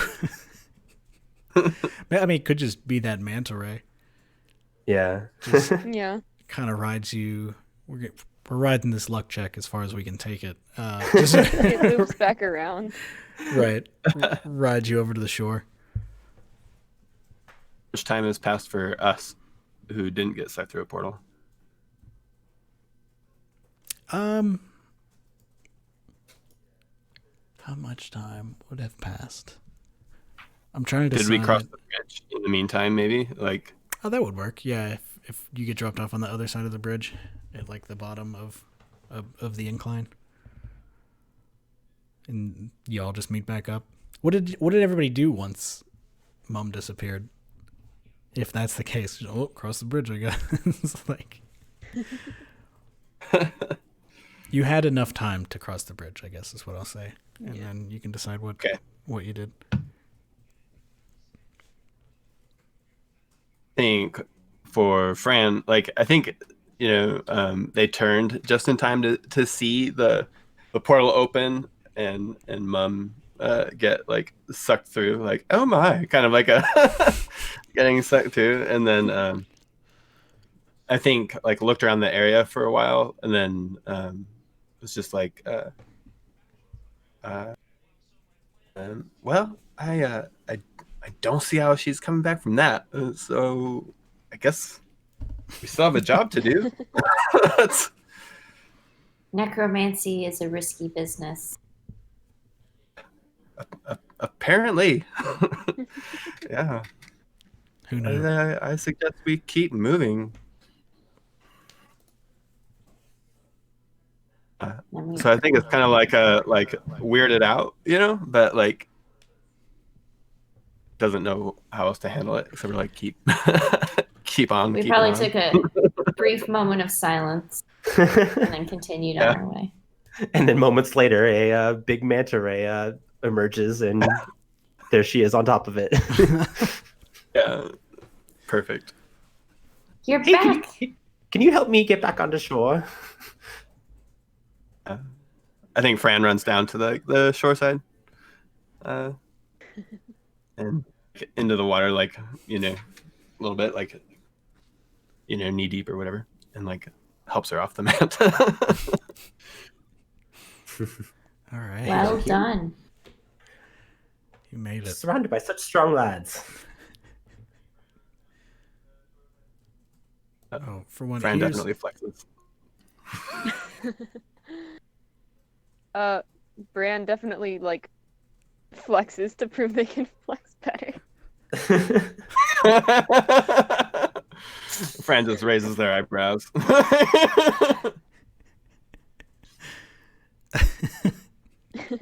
By the way, here's a picture of what this river looked like in like the 90s. For context as to what it looked like 100 years before. Yikes. Yeah, it's a like little bit algae or pollution.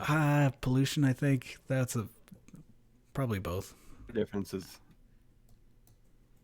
But anyway, you more or less made it. You did not get to talk to that body, unfortunately.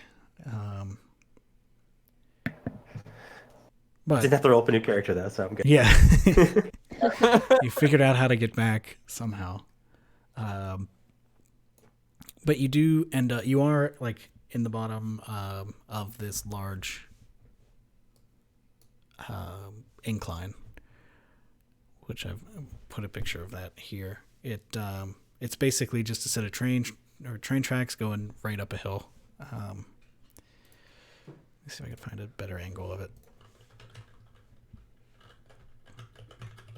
But there's like a little train station building. If you wanted to go into there to get up to the top, you can, or you could find some other way. I think we should take this wonderful little train.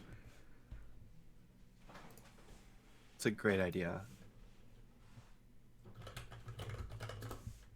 So I think which delivery are we doing? This would be number one. Number one, yeah. Okay, cool.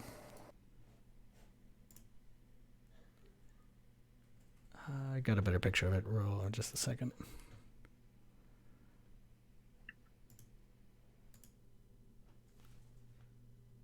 Well, my computer is struggling.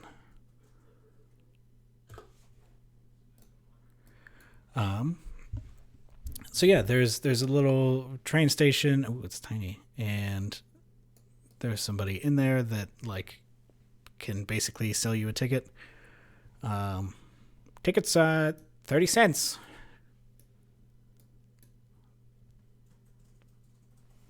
What kind of money do we have again? You have pence. You have silver pence. Pence. How much is that in pence? Excuse me? Pull out a coin. Yeah. I think she bites it in her mouth. Because that's what you do, right? She looks very It's unsure. not good for your teeth long term. Well, you gotta make Trust sure me, it's you'll want to hold on to those. you gotta make sure it's the real stuff. But looks confused, like has no idea what she's checking for with this. Yeah, I'll take one of these each.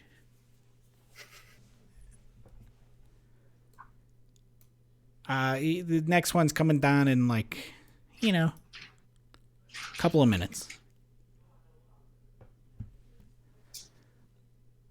Thank you. Um, What can you tell us about this train? Well, this is the Mount Washington Incline. It'll take you from down here and put you up on top of Mount Washington. Faster than climbing it. Faster than walking around. It's very convenient. That's why it's here. Yeah, and you can get on board. It's here. It's like a small little cabin, if you see that picture. Like, it's basically the size of like a one small train car. But it's plenty to fit the four of you. I'm almost out of pen. I'm down to 2. I'm down to 2 as well. Oh, wow. And provisions heal stamina. Yeah, I think when you rest, you can eat provisions to heal up. So you're riding this. It's like slow and rickety, but again, it's better than climbing that mountain. God, look at the state of these like buildings on the side of this thing back then. Who's living on that? You get to the top, and you know that the building that you're looking for is kind of like just right to the side of the station at the top. And so as you approach it, it just has a little sign that says Friday the 13th Club. Meeting today, Friday the 13th.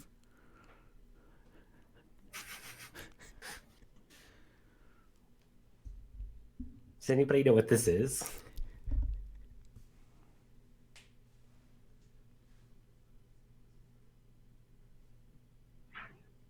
I guess we'll find out. Should we knock on the door? Yeah. I'll bang one of my swords against the door. Okay. Which one? The Buster sword. Don't break it. Just the what do you call it? The handle, the hilt. Yeah, as after a couple of seconds, basically the door like explodes and like this, not explodes like an explosion, but like it bursts open, and there's like a small gremlin dressed in a potato sack that bursts through the door, probably like screams at you and then runs back in. That wasn't very polite. And it's very loud. It's like loud in there. You can hear similar screams. You can hear people shouting back, probably like slams and stuff.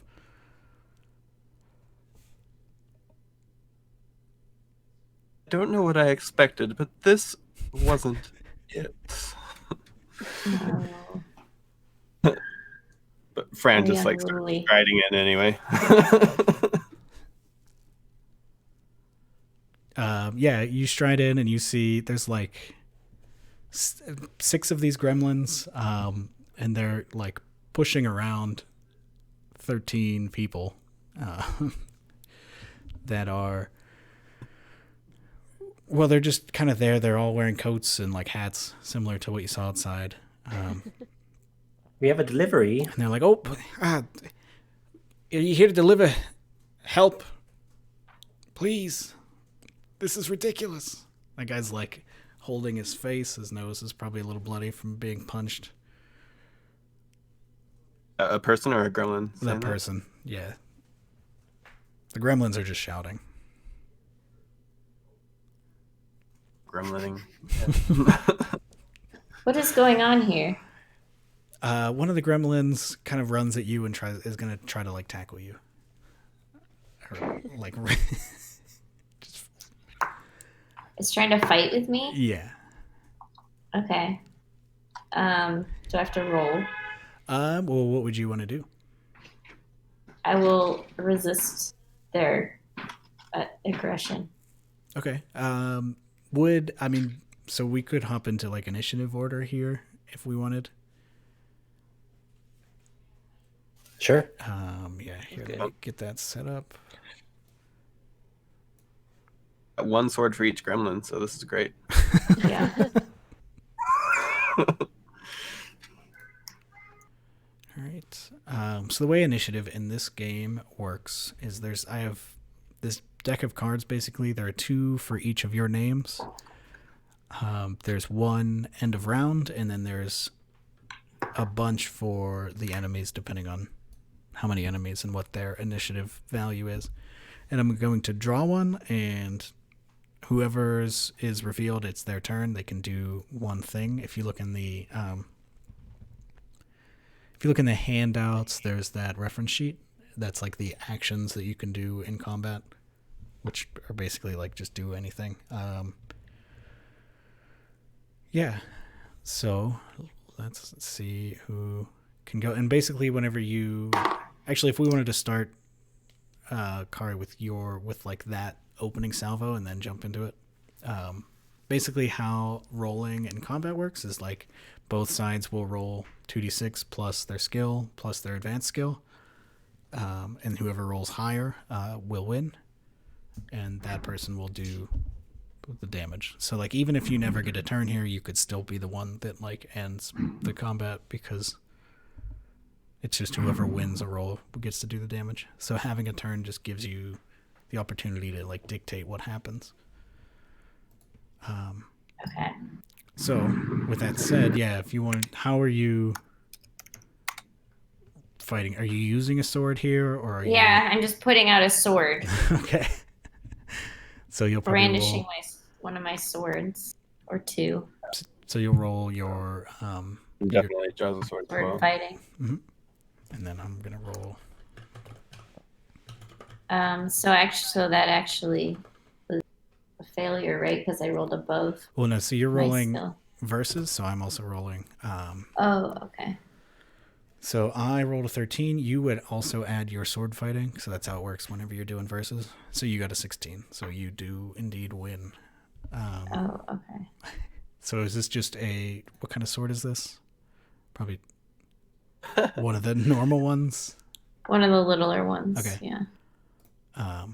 So you won that, which means you would get to do damage. So to do damage, you roll 1d6.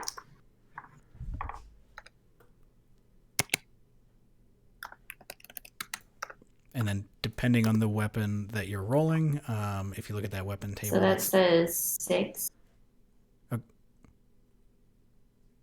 Wait, a 6 or a 5? Because on the damage. 6 damage. Okay, you're a 6 step ahead of me. damage. Yeah. Yep. So you do 6 damage. So that is enough. I mean, it's like gremlin. Like you kind of just cut this gremlin down as it runs at you, and the other 3 probably shriek, or the other 5 shriek. And let's see who goes next. I'll shuffle this. It's me. So anytime one of mine comes up, that I can just make any of the enemies go. So we've got 5 gremlins left, and then I don't think these people are going to do anything because they're scared. So I think one of the gremlins starts running towards... who's it going to be? Where's everybody standing, actually? Like who strode in? I haven't pictured myself coming in first, but I suspect that that Nico kind of got ahead of me when. Okay, yeah. Well, then this one's gonna go for Fran. So if you wanted to, how are you gonna respond to this thing? Trying to, it probably noticed what happened to the last one. It's gonna, yeah. it's gonna try to stay lower and like go for your feet, but we'll see how that goes. Okay, great. You said your sword, so your very large sword. Yeah, it's huge. So it's 2d6 plus 7 then? Is that what we do? Yep. I think this is how this game works. All right, yeah, that's more. So roll d6 for your damage as great sword. Okay.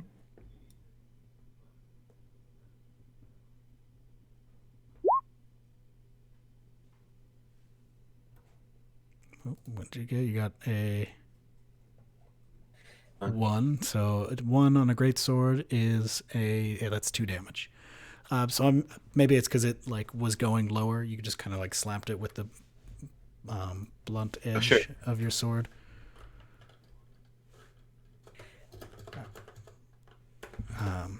So it just kind of gets slapped aside, but it's still gone. Let's draw another one. Well, it's the end of the round already.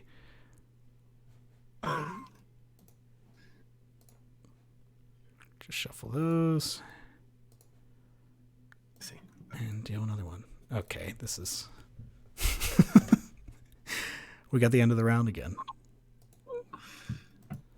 I guess sometimes that's what happens.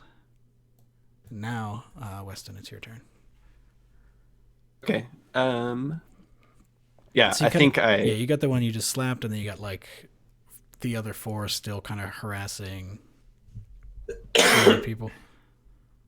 I think I definitely approached the one that I slapped aside first, and just try to like finish him off.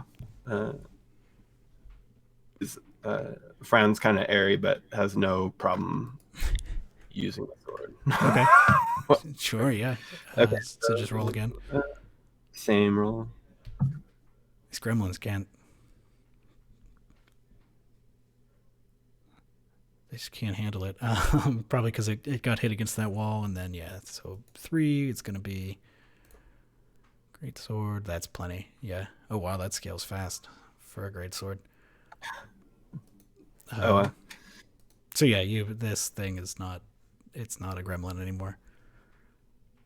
So I picture it kind of stunned and then just kind of stabbed.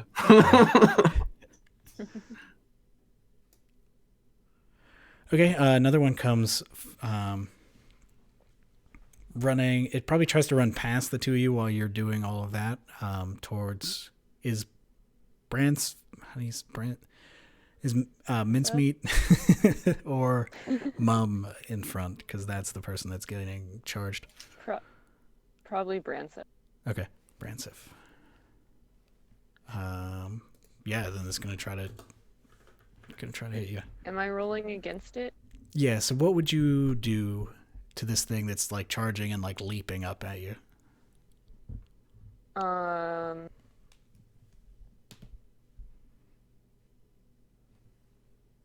I think he'd probably just try and like grab it and throw it. Okay. So that'd probably be wrestling, right? Yeah. Okay, so yeah, you roll 2d6 plus your base skill plus any applicable special skills. So that's 2d6 plus 6. Plus.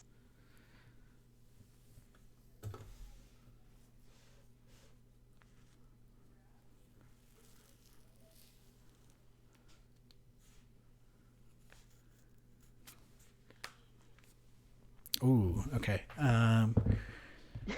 So it basically I think it maybe anticipated the grab, and it's like in your hands, and then like just bites one of your fingers, and it's gonna do damage as a small beast. What did I roll?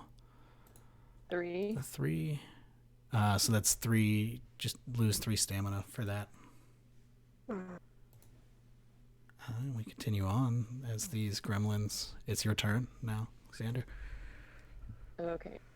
So is it? So I still have it like.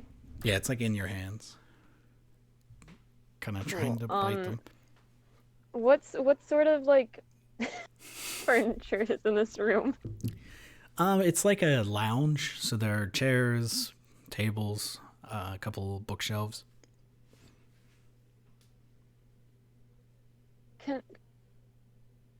I think he's just gonna like attempt to throw the gremlin like down on a table and then just like slam his shoulder down. Hell yeah, okay. We're just going full wrestling now, a thing I know nothing about. Alright, like in response, it's gonna try to like wriggle out of your hand before you can do all that. So yeah, you just roll the 2d6 plus 6 So rolling again. the same thing. Yep. Oh, ouch. No. God damn it. I think maybe like as you were, basically as you were about to throw it, it like jumped from your hand to like your shoulder and is now like really hugging your, like hugging your head. So it's like trying to choke me. Yeah, it's trying to choke you out. And it right now does two stamina damage. Gotcha. And you're up again. Oh, okay. We have to see what happens here. I think everybody's just watching. That's why nobody's had a turn yet. Just like wait, including all the other gremlins. So it's got its like hands wrapped around my neck, Mm-hmm. and like hanging off my back. Yeah. I'm just gonna try and like slam it into a wall. Okay. Just like back up into a wall. I guess that's still wrestling, which is still not going well. Hey, there you go. There we go. Let me see which damage table this would be.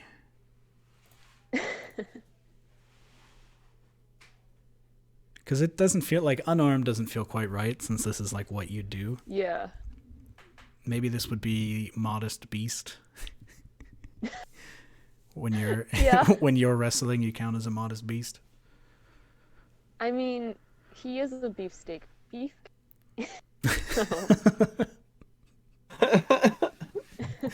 Yeah. All right. So yeah, roll a d6 to see what.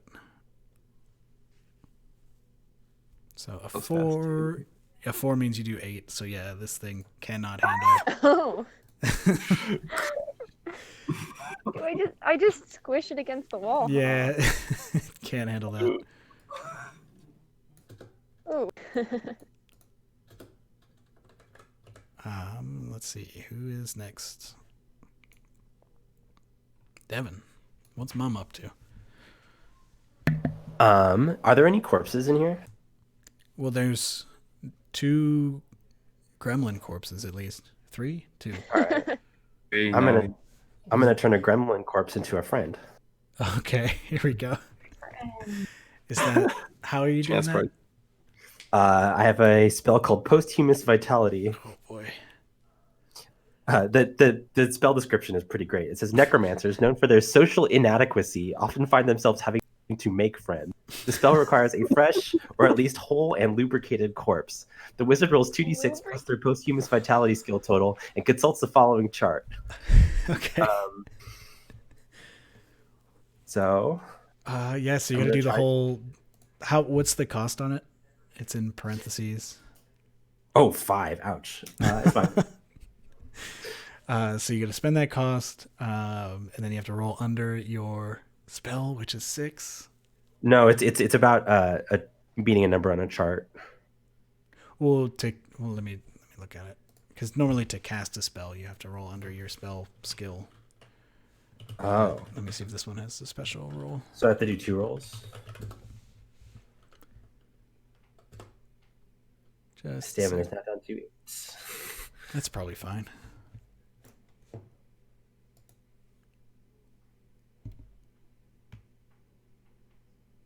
Yeah, so I think once you cast the spell is when you get all this to happen.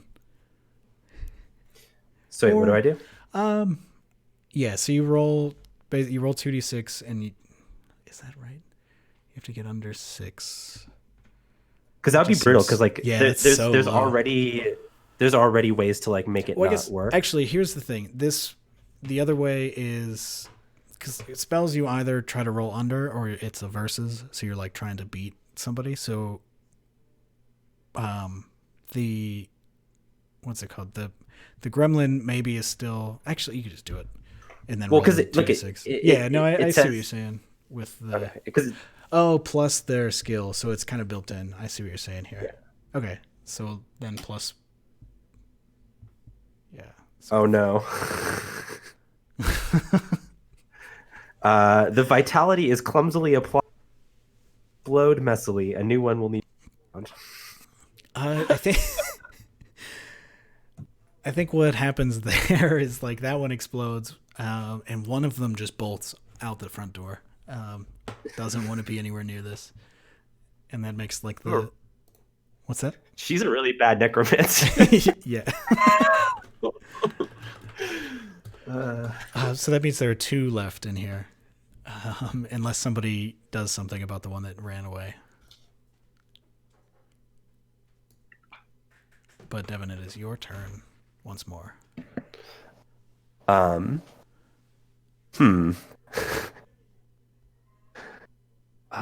Man, I could cast more magic, but my stamina's getting low. Let's see. Can these things understand our speech at all? They haven't made any like indication that they're like listening. That doesn't mean that they can't. They're kind of just going wild. Are any of the people that were like captured or being kind of harassed by these gremlins? Are any of them injured? Yeah, there are a couple. There's the one guy whose nose was bleeding. I think a couple of them are like bruised, pretty beat up. Yeah, I think I'm gonna go like try to give first aid to the people in here. Oh, okay. Which they probably all look at me terrified after watching me explode. Right, you just exploded the corpse. Oh, here, let me help. As a ghost wheels let me you let me over. look at your nose.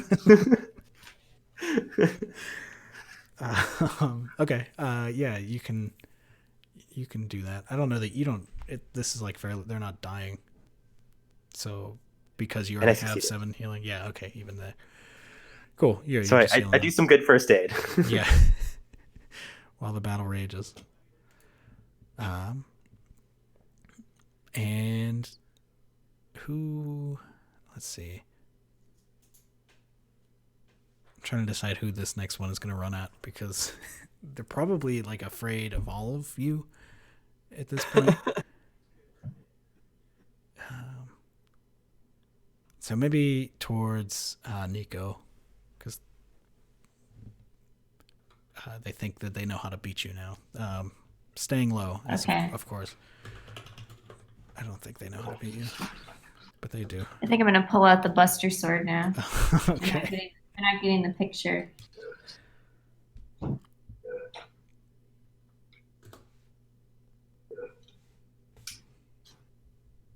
So I'll roll my Great Sword skill, which is, I guess, the same.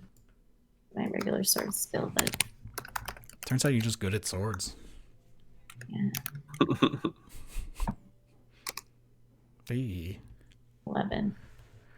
Ooh, All right, close let's one. see if you handle this one. I think as long as you don't roll a 1, you got it. Yeah.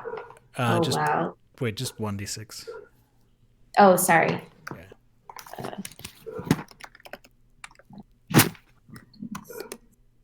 Cool. So that's 8 damage with Yep. a Great Sword. That's another gone. That's another gone gremlin. And I think the I final think one I just just kind of held. like. Go ahead.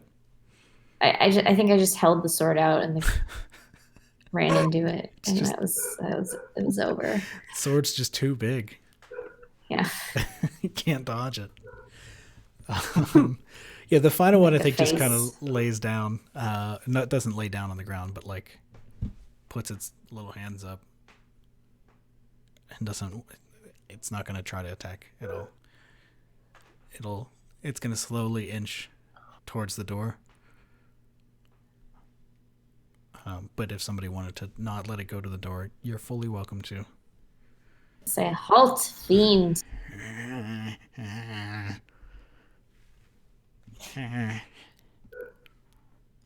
Explain yourself.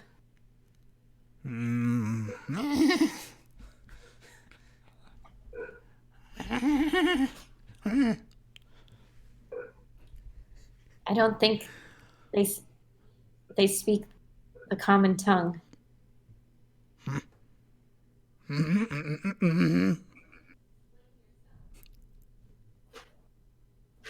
I look around at my companions for ideas. Miserable creature.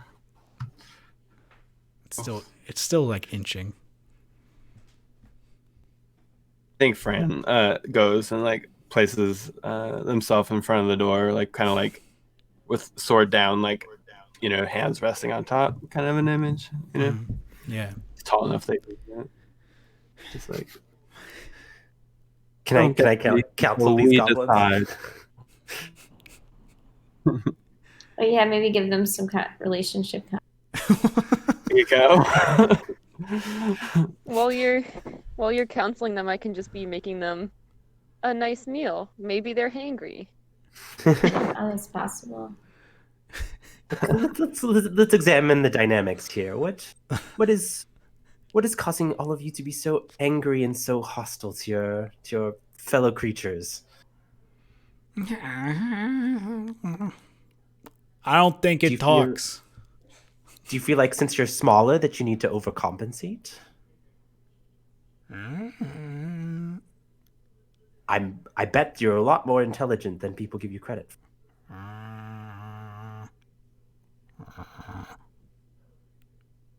It doesn't seem like it talks. That's coming from the crowd. Humans, what has transpired here? Well, you know, it's another meeting on a Friday the 13th club, and we just do all the goofy stuff to show that bad luck ain't real. No. Is the goofy stuff inviting gremlins to your club meeting? Well, not on purpose. You know, we just like walk under ladders. There's a ladder sitting there. They've got like umbrellas sitting around. You notice the floor is just covered in like broken mirrors. Where did the gremlins come from? Or they just showed up. I don't know. They just came out of nowhere and started beating us up. He just started punching us. Sounds like bad luck to me. I don't think it's just happenstance.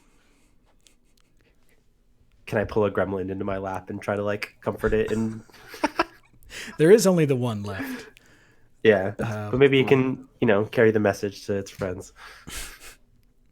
As I try to Invite it up like you would a cat. Let's get that relationship counseling to see.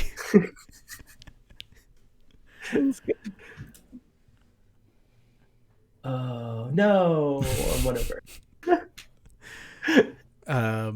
No, yeah, like it dodges you and like shuffles toward or like runs towards the door and like looks up at was it Fran that was blocking the door? Yeah. Kind of look over at Mom really quick. Just tilt my head like, you know, should we let it go? I don't feel like we should let it go. Let them go though. They need to blow off some steam. I agree. And just kind of pivots like, but with a flourish, you know, bells jingling and all. Like cast. Okay. She's probably also covered in gremlin guts from the exploding gremlin from earlier. I don't think anybody really dodged that explosion. It's rough. But yeah, the gremlin like walks out the door and then just climbs the building that you're in. You can just see it like immediately turn around and climb the side right by the door. Yeah, well, anyway, thanks for the help. Who are our audience?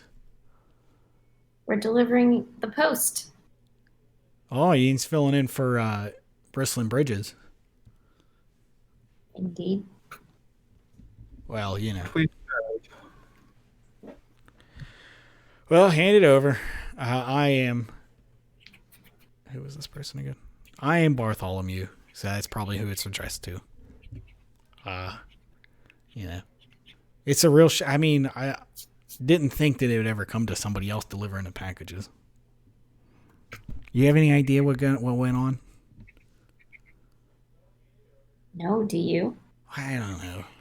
You know, we always like to test our luck here, but they were another level. They were messing with some of that stuff, like when you just blew up the gremlin there.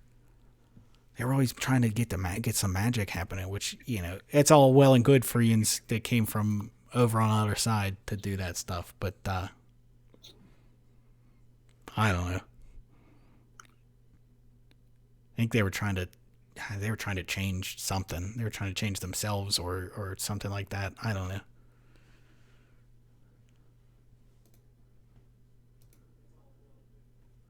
Who are they? Reckless. Bristling Bridges. Bridget.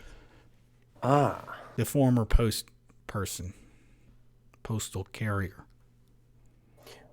do you know when the last time somebody saw them was? Well, we would only see them on the 13th, if that 13th happened to be a Friday. Well, that's today, isn't it? Well, yeah. So not today, the last one.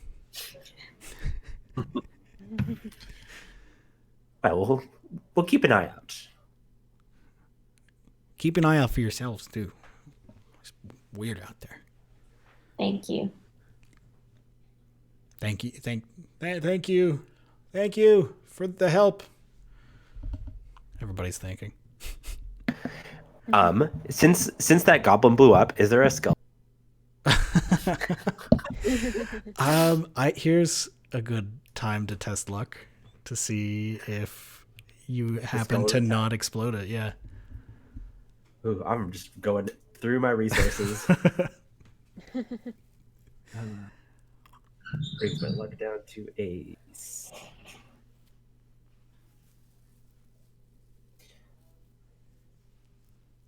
Ooh, I met it. Cool. I believe that means you're good. Man, once again, if we were playing fucking Powered by the Apocalypse, holy crap. Lots of real low. So yes, there is definitely a skull. Huh. I guess this is like gonna be talking to the goblins or the gremlin skull, which probably isn't gonna be very useful in terms of Anyways, I take the skull. Okay. Maybe I'll use it later. Cool. Maybe they have some information. Maybe they can communicate more easily from the spirit realm than in the physical plane. Well, shall we head to the next stop? Yes. Yeah. Should we take a small break? Yes, please. We're a little over halfway through here. Yes, please. Cool.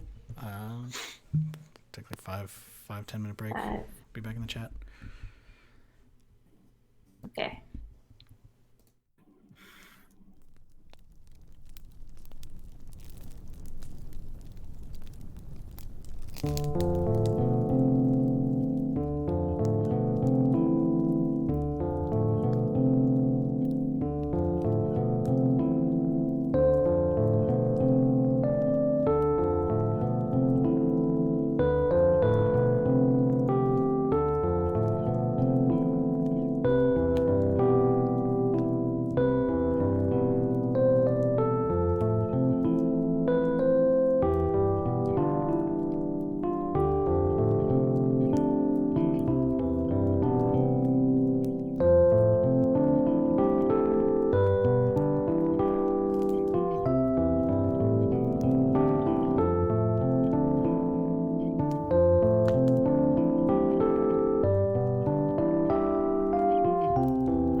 Okay, we are back. Hello. And just a reminder to everybody, this charity stream is to benefit the organization Raíces, which provides legal services around immigration, focused on immigrant children, families, and refugees. So please donate if you can. Okay, and you can go to donate.rollplusbond.com or just click the link in the Twitch chat. I think you can there's like a text command in the chat too. Yeah, to Cole just donate. did it.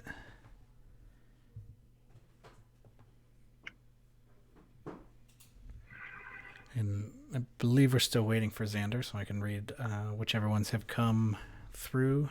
We've had 2 since we started here. We've got Sasha Lee saying, "Yin's doing a good job out there." Thank you. They're sitting right behind me. And then $10 also from Guz saying, "In your new sphere of existence, you might need $10." It's true. How many pence is that? Yeah, that's a great question. Still working on the conversion. If 1 pence is 30 cents, then it'd be a lot. I don't know if we got a fair shake there, though. Yeah, it's hard to say. There's some price gouging on the.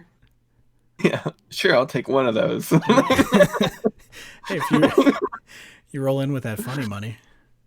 Are we getting paid for this job at all? I don't know. Are we getting reimbursed? It's not clear.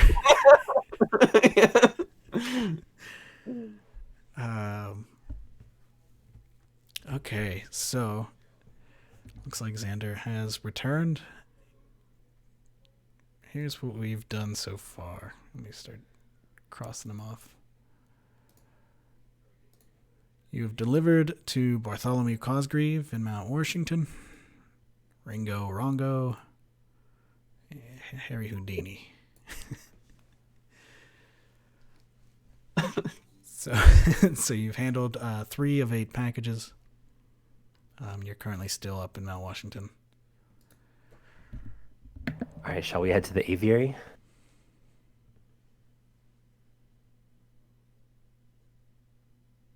Yeah, that makes sense. Okay. It also gives us another opportunity to perhaps look at the river as we cross again. All right, sure. I could talk to the corpse again. It's gone. Oh, that should have colored that whole scene a little bit differently. All right. You showed up with a Dropping dead a body person. into this. Yeah. Oh, did you bring it? Did you bring it with you? I don't leave it know on the how that bench? works. I assume it fell through with The whole you. fence and Right. everything. Oh, yeah. So yeah, you can right. you can go down. You probably get back on the incline. Maybe they realize that they overcharged you. It's not. There's not a transfer. Go back if way. Yeah, I guess there probably would be. Like since it's only been 20 minutes, you can just hop back on. Okay, good. And we saved these people's lives, so Yeah, well.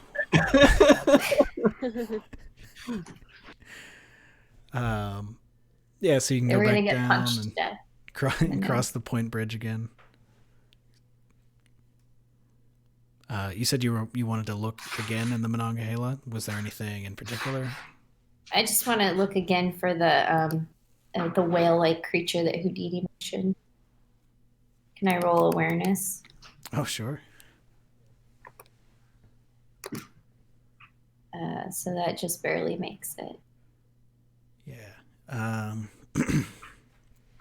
think you see down in the you stare at the Monongahela for a few minutes and you're not getting anything, and right as you give up and stand, you catch out of the corner of your eye down the Ohio River, which is what whenever the Allegheny and Monongahela meet, they form the Ohio River that continues out west. And you see, like, off in the distance, you're pretty sure you see a whale surfacing and, like, blowing water out. I'll point and say, "Look there, the creature."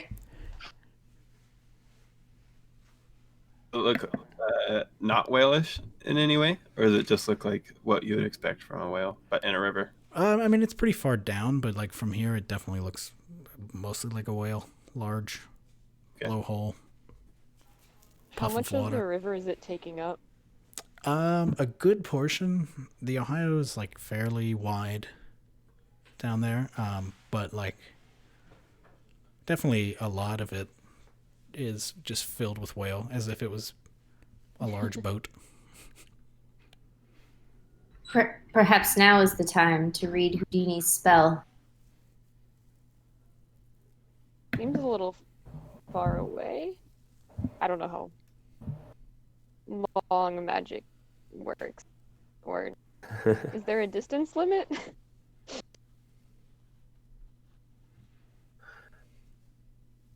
Something that Mum would know. I do not know. I don't know. I could ask the skull.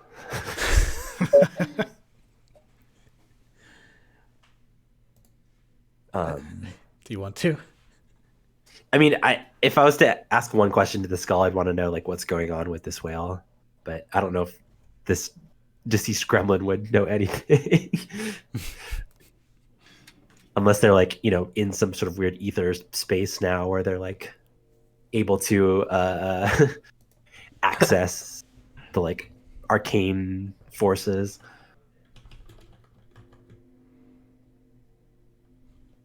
I guess that's up to Adam. What's the question? I have a spell called Skeletal Counsel. Right. And it says necromancers often talk to skulls, sometimes they talk back. Use of this spell enables speaking with the dead, who answer one question per casting, requires a skull.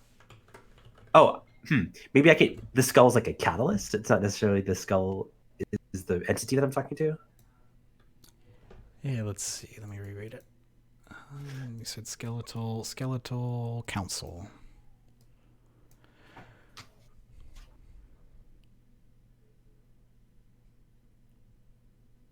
That's a good question. Yeah, it definitely could read either way. Like, if it's the dead broadly, the royal dead, as it were, Cool. or if it's the single one. I think the royal would make sense. Like, the skull is your connection to that sphere. Well, I could use it to, like, yeah, I'm gonna try to speak with the dead and see if I can Okay. contact the dead and get some answers here. Oh boy, here we go. I'm gonna pull up the spellcasting rules again just to make sure that we're doing it right.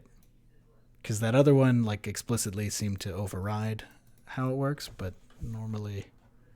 Yeah, this one just says, like, 3 drain or 3 stamina, and then just a description. So I think that's probably just I try to roll under. Yeah, I think so. Cast a spell. Each spell has its own instructions on how it should be used, but in general, you need to spend stamina and roll under.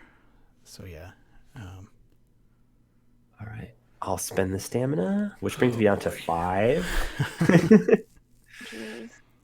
It's fine. Eat some of your provisions. Oh, yeah, I forgot about that. Right. Mm-hmm. Hey, Ooh, success. There we go. You had me worried. So yeah, I reach out to all the dead things in the river, and I'm just trying to get a sense of, like, what's up. Just, what's up? You know.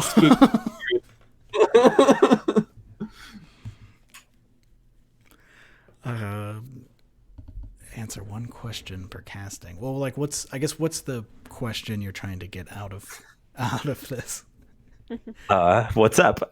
Yeah? But I guess in the more detailed sense, like what's going on in these waters, like something seems strange, and I'm trying to like get an idea for like what's happening here.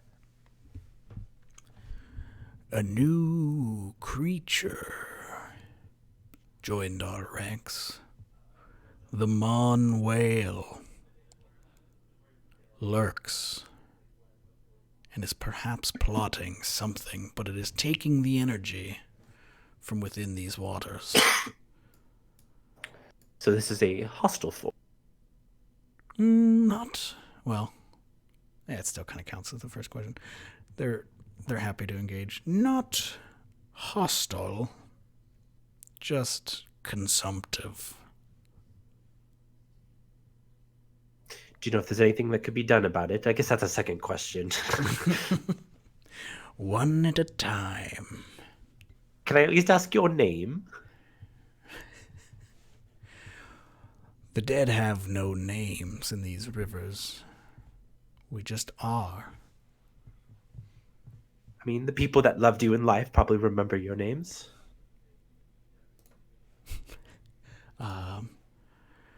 Perhaps I was once called Abner Updegraff.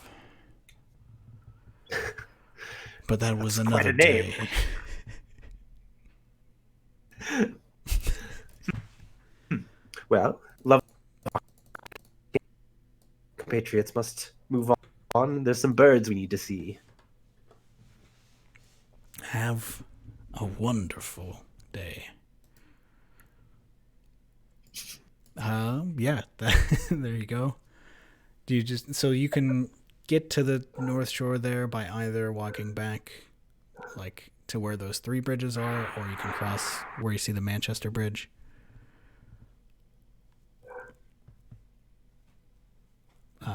So I don't know which way you would rather go, but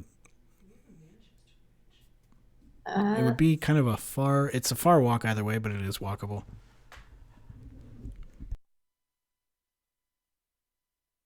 If we cross the Manchester Bridge, then we don't have to walk past that burning coal barge. That is true.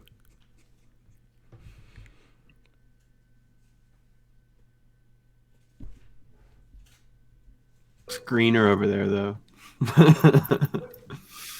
Yes, let us walk along the parkway. It's not a parkway. Let us walk along the river paths through the green grass.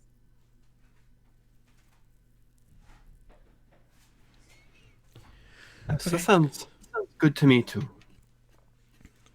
Yeah, you cross the Manchester Bridge. The Allegheny River is not clean, but you can see like beyond where that coal barge is, it is a little less filthy than the Monongahela, except for like the immediate coal fire. And as you cross, it's kind of there's a park like it shows here. It's just grass and trees with a farm beyond it, but there is a little pathway that kind of goes along the river.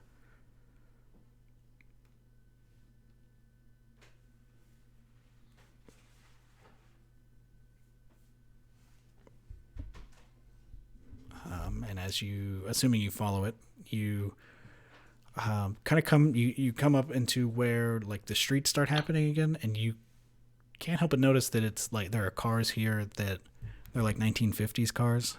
And as you look across the river, like the coal barge is still there, but like the buildings look a little bit different than you remember from just a minute ago. But yeah, like so things are moving a lot quicker over here. The cars, they're like that. Here, I'm sure I can find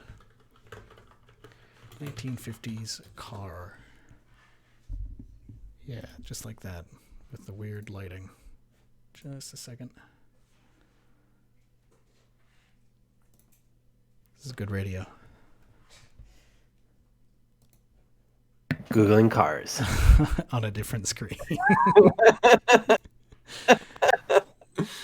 That's good. Oh, cool. And it's the smallest picture ever. Just things like this that like somehow round but angular and blocky. Okay, great. Just all over the place. With fins. Yeah, so that's what's happening. You know that you just have to keep walking a few blocks away from the river to get to where the aviary is. And as you do, you're like dodging cars a little bit more. You have to actually pay attention to where you're walking because these people are not driving nicely. Are people's clothes different? Yeah, everybody's got like Different fashion? what do they wear? A lot of dresses in the 50s? I don't know. But yeah, 50s style fashion. Yeah, it looks like dresses and suits. I guess they were already wearing suits, but they're probably more trim suits. Pompadours. Yeah.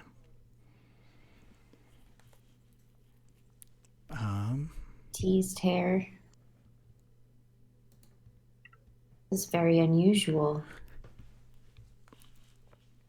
So I think I kind of like it. Fran, there's a moment where Fran's just like running his hand along the car, just kind of inspecting it. Like a parked car or one that's flying past? Yeah, for sure. Parked for sure.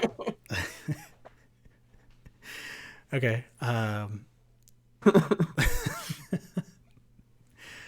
Yeah, you get to the aviary. It's like in another park, like grassy area, and then there are just some walls with like a gate in the front. But the door is like open. You can get in.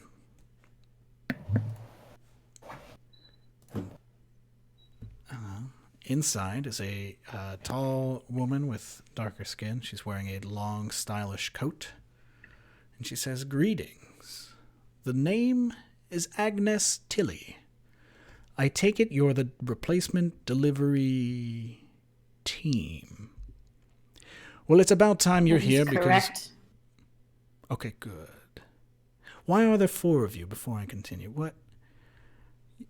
4 people to do one person's job seems mighty strange. During our last delivery, we were beset by gremlins. Gremlins? In our fair city?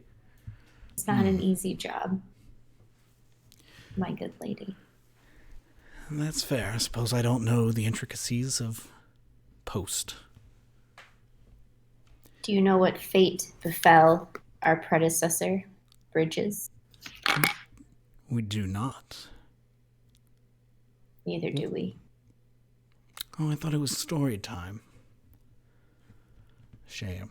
Well, Apologies. we're very glad that you're here because we've got a bit of a situation. You see, Bridges, the birds loved their weekly visit from Bridges, and, well, apparently they just cannot live in peace without them. It's an absolute madhouse in there. We've had to close to the public. Do you think you can help with this? Are you bird people? We've met quite a few bird people in our journeys, but most of us are human. Yes, Well- I sadly have no wings, nor beak. Well, I could see...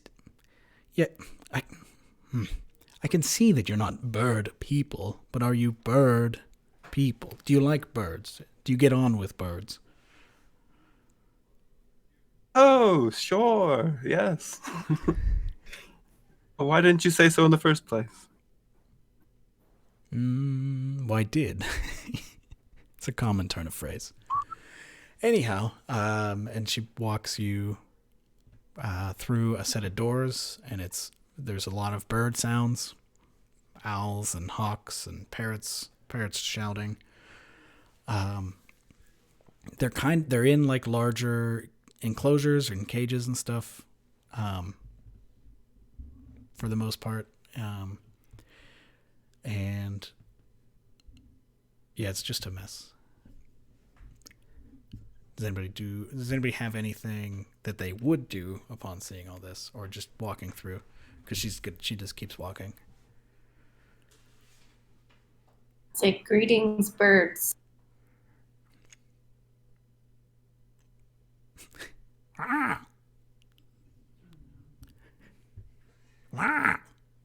crows. There's a crow cawing at you directly. Like everything is making noises, but you can tell that crow is directly cawing at you. Oh. Apologies, I do not speak crow. Ah. Have any of the birds died? Ever? I mean, recently. Well, there was one, a wonderful gray parrot recently passed. Oh, it was the smartest bird we had, and the oldest. Do you have its corpse? Excuse me? Do you still have its corpse? What kind of question is that? It's a pretty straightforward one, honestly. You're going to turn its ghost into another cart pusher? No, I already have one of those. And What? this is my husband. He's not just a cart pusher. Well, forgive me for being wary about what you'll do to the souls of our dear birds. If you've got one lugging you around all the time. I was just gonna ask your recently passed beloved parrot what they've been experiencing. Perhaps they'll know what is others. You cut out a little bit there, Kari. Perhaps they'll have some insight into troubling the others. Well, I suppose it's worth a shot. Unless anybody else has anything else. I got like one more spell in me. Oh wait, I guess I can still do a provision.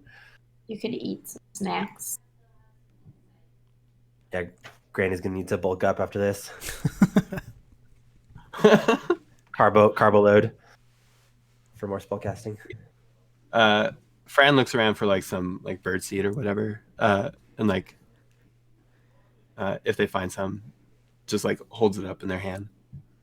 Birds. So these birds, like, into the enclosures or just kind of up? Oh, yeah. Yeah, like into maybe one of the closer enclosures. Okay. Yeah, I mean, you can definitely do that. And I think some of them start, like a couple of birds calm down a little bit, peck at the seed. Got to get the seed. Yeah. And they just kind of hold still and you just see a smile kind of form on their face.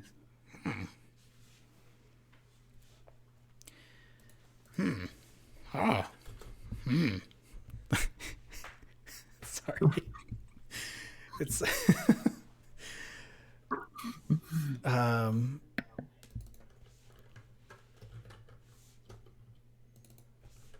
it's a parrot. That's a parrot that was doing that. Hang on, I'm looking at something.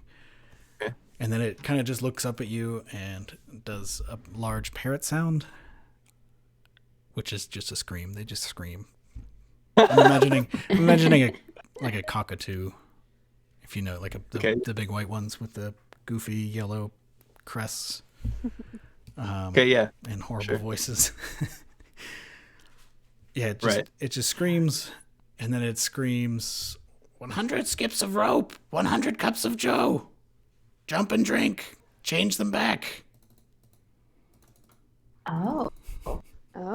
It just shouts that a couple of times. And then flies away. And Fran like withdraws their hand and just says, "What a fascinating bird."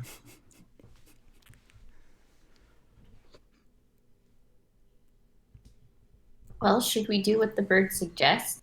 Does anyone have a jump rope? Or some coffee? Do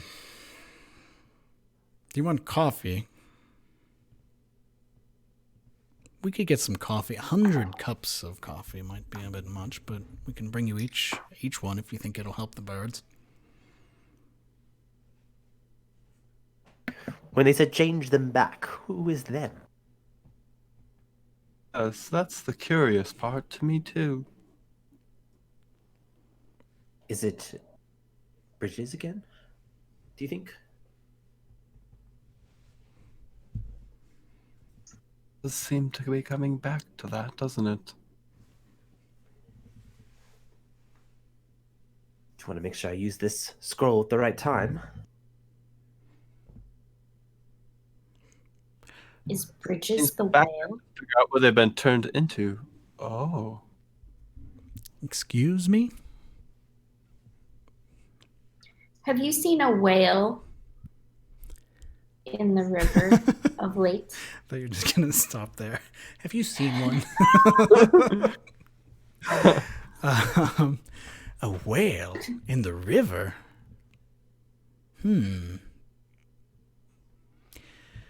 I was taking a stroll late one night, and I got past the point on this side of the river, and I did see... I swear I saw a plume of water in the Monongahela. Yes, we saw it too on our way here. What does this have to do... Excuse me, I'm confused. You said there's something about a scroll. You said... Can you fix the birds? Or not?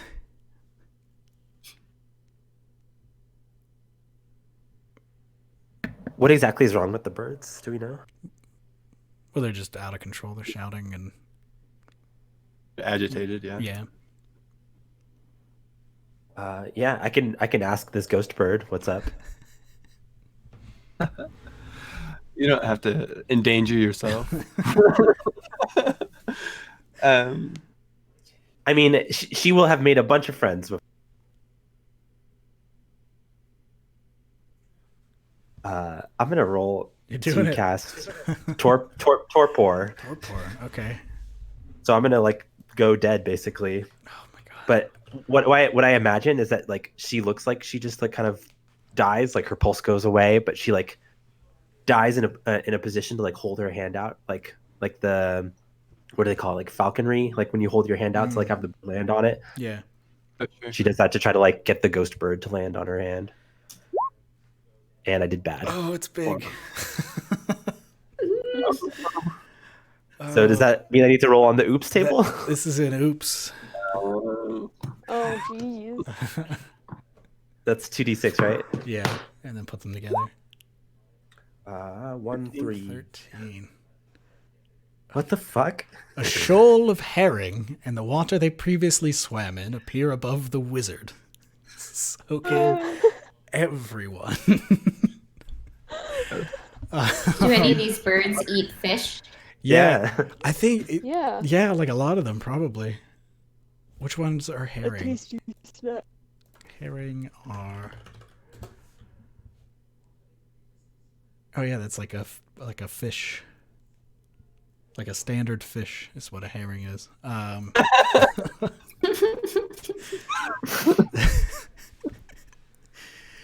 Yeah, so you like cause this.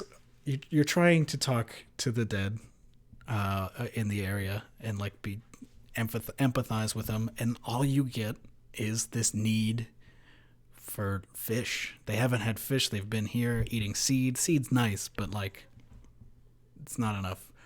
And so Protein. somehow that makes you summon this big cloud of water full of fish. It's filthy water because it's probably river water. Yeah.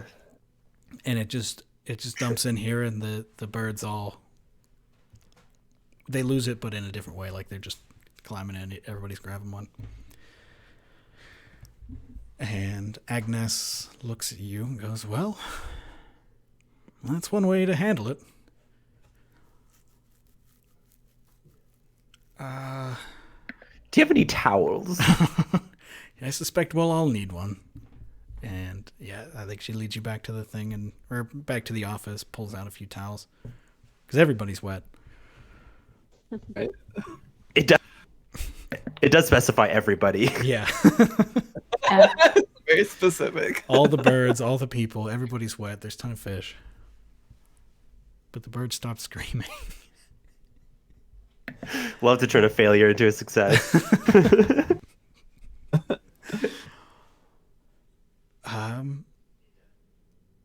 Yeah, so I love that it's called the Oops Table. That's so good. what a great game. I guess we best be on our way then.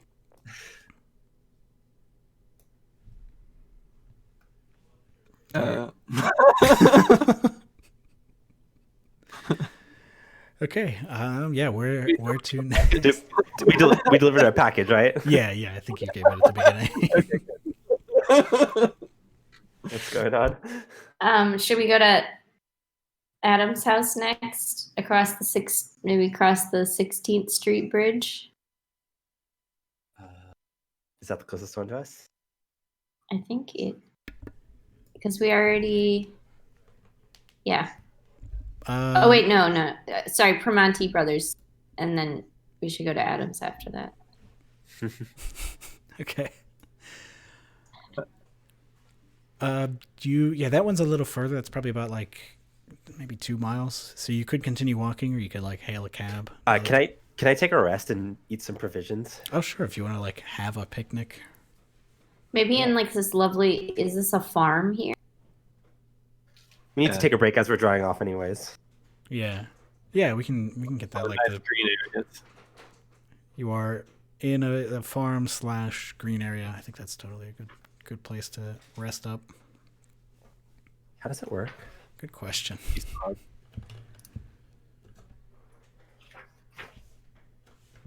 Stamina. You eat a provision for 1d6 stamina. Maximum 3 provisions per day. I'm gonna do 2.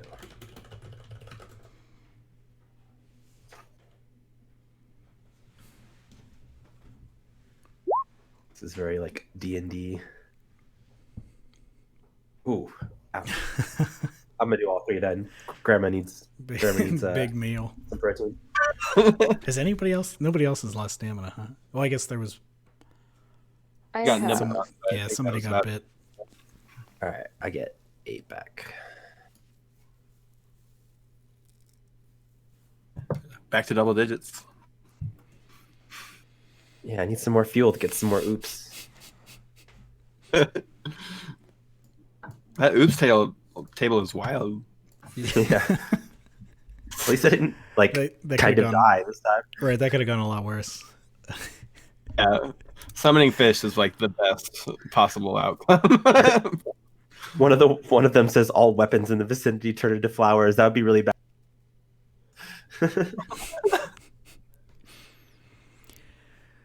Okay, so you've rested up in the nice, slightly clearer air over here in the 1950s. Can we cross this railroad bridge, or is that just for trains? That's probably just for trains. I'm sure you could make your way across if you wanted to, but it wouldn't be recommended. Okay, so maybe we should go to the 16th Street Bridge and then go down back to the station. Okay. Yeah, and it is like roughly around the 16th Street Bridge. So that's not a bad idea.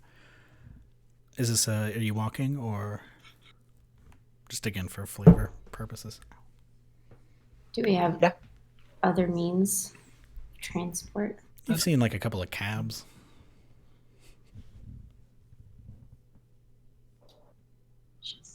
Should we try to hail a cab? Sure. Sure.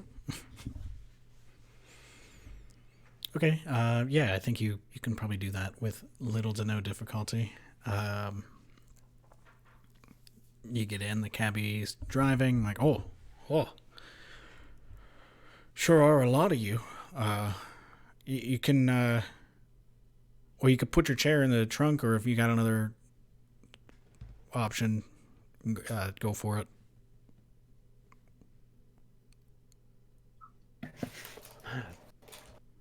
If you drive slowly, maybe I can kind of skitch behind.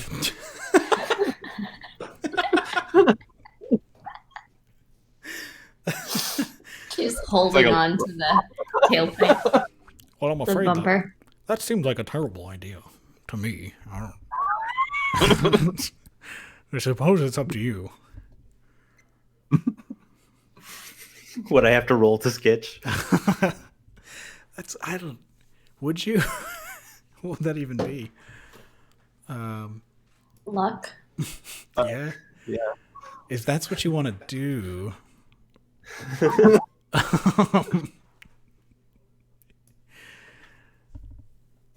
Cole in the chat is saying do it, so Yeah.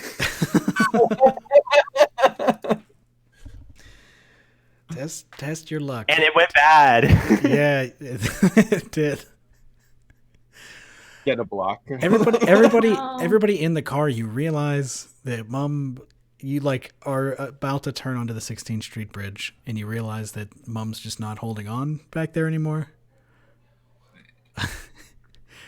Mom, I assume that means you're just kind of like wheeling along, and we'll get there. A little later. Yeah. Yeah. Does anybody in the car like try to turn around, or you just say, "Oh, well." I'll meet you there. I'll just wave out the window. See you soon. Can I we try to see hail her a second out? cab to sketch. Not to ride in the cab. What's that? Kari, what did you say? Oh no, I was just saying, Mom doesn't want to hail another cab. Oh, She only wants to sketch. Seemed easier. Which is a ridiculous thing to say. yeah. More exciting. Okay. She's trying to, change her sedentary lifestyle and get out there and do crazy things and meet new people. I get it. It's lonely out here for a necromancer. Imagine Oliver just looking panicked.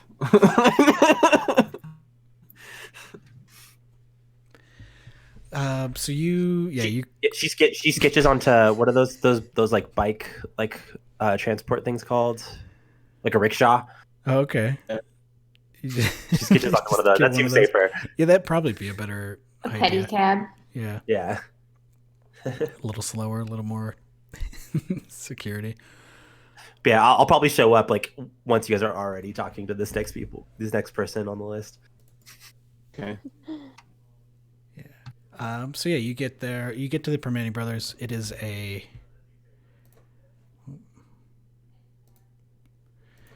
the strip district. Well, actually, whenever you cross the bridge again,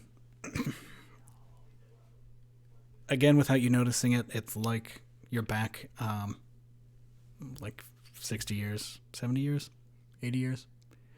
You're back to the not 1950s anymore. Even the car that you're in turns into like a weird old car. Does the person driving it change? I think the driver's like clothes change. Maybe they're a little bit more sooty from because they're in this dirty town. But it's the same person. Yeah, it's the same person. And they How don't, many times a day do you transform, Manor, sir? well, I'm afraid I don't know what you're talking about. I was just Okay. cleaning a second ago. What? Now you're covered in all this. I like run a finger on him. All this filth. Well, that's just the way it is in this city, you know. You're driving around in these open cars with the windows open. Some of that's going to get in. You were just wearing a checkered shirt, and now you're not.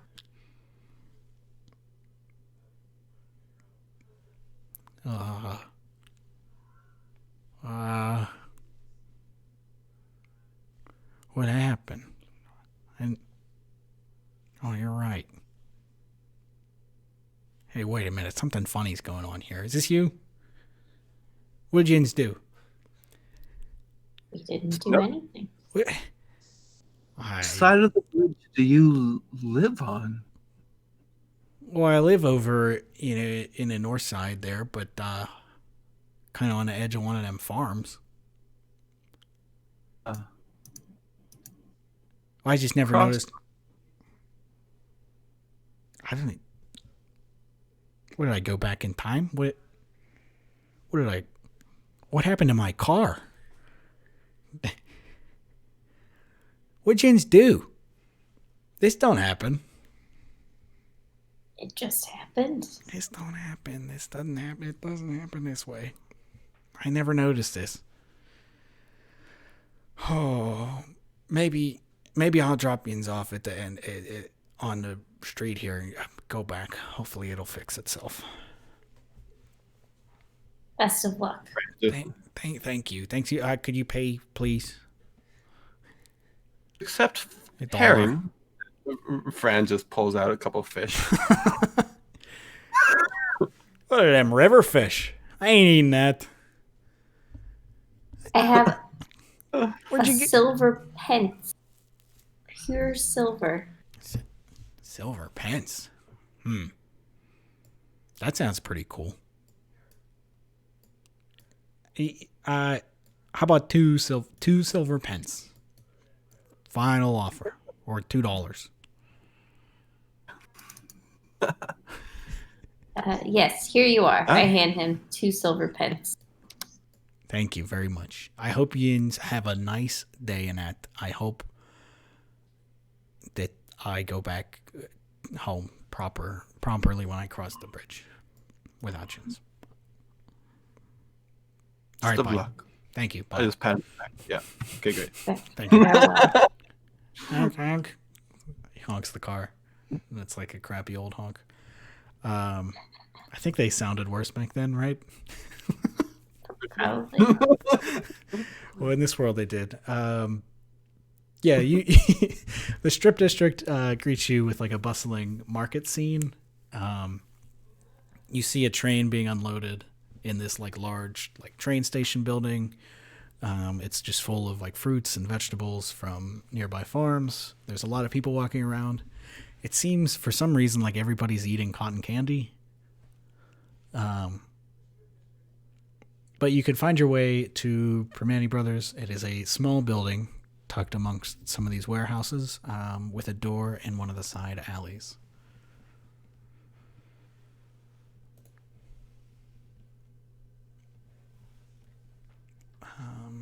And you go in and it's just like a small restaurant. Some tables along the right wall. There's a little bar. Why did that get so small?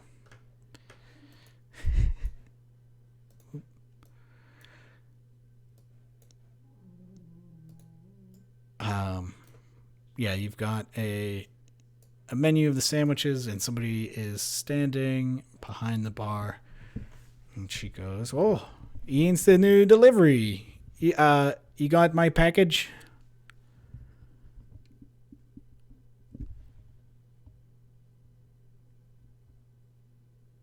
Who has the package? I might just have it in the bag over my back. Big Still. bag, yeah. I'll dig it out and pass it over. Oh, thank you. I've been waiting for this one. Yeah, Ian's wanna stay and eat. It's the best sandwich in the burg, you know. Bristling Bridges, they always came through and they ordered the jumbo fish. I told them if they kept eating that stuff every day, they're going to turn into a jumbo fish, but they just kept eating it. They loved that sandwich. Don't say.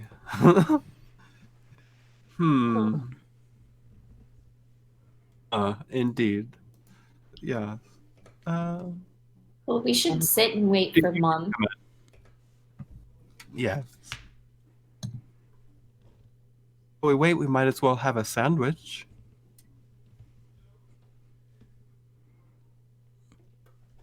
All right. What does everybody order? Whatever it is, it's the. Sorry, go ahead. Fran just kind of leans on the counter and says, "Which one's your favorite?" Well, I like the kibasi. Kibasi's my favorite. I'll take one of those. Yeah, and a fish on the counter. I'll trade you. What? It...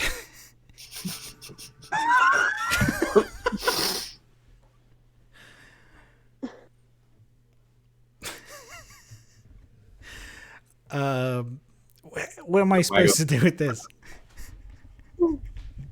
Where'd you get this? I don't know. How long you been holding on to this? Just in your pocket? What is this fish? Oh, I've only had it for a few minutes. It's fresh as the rain. I guess I'll take it. Sure, why not? You know, it could be it'd be the next jumbo fish.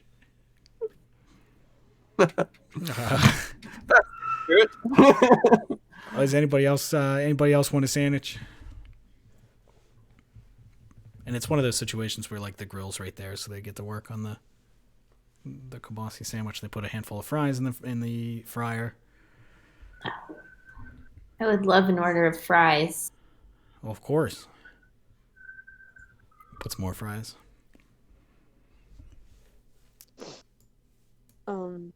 I think Bransef will get a cheesesteak. Oh, that's our second most famous cheesesteak in the state. And yeah, she cooks it up after a little while. Probably by the time they're being served, Mom comes back in. It's a sandwich on like French bread, untoasted. Your protein of choice, French fries, and a vinegar-based coleslaw is handed to you. A single tomato. And it counts as rations, or like as spending and provision. If anybody that ordered are the fries in the sandwich? Yes, they are. Well, yours aren't because you just ordered fries, but for everybody else, they're just in it. In the cheesesteak too? Oh yeah. This is a real thing. Okay. It's just, yeah. All of them just have French fries and coleslaw for some reason, just on the sandwich with the sad, soggy bread. It's surprisingly good if you're. The door like ding dong thing goes off as Mom rolls in, panting.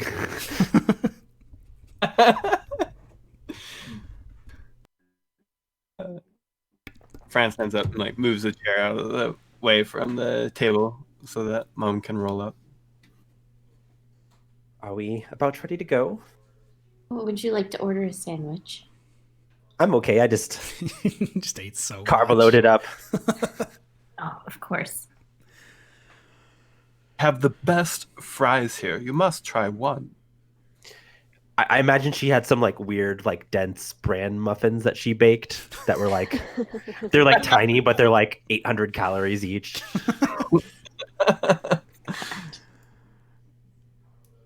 Like, I'm good. I ate already. Well, all right. All right. Should we see this Adam Bell? Yes. It is the closest. All right, so you can walk that distance. It's like a 20 minute journey here. Yeah, we probably talked too. I think we've kind of deduced that the whale is Bridges, right?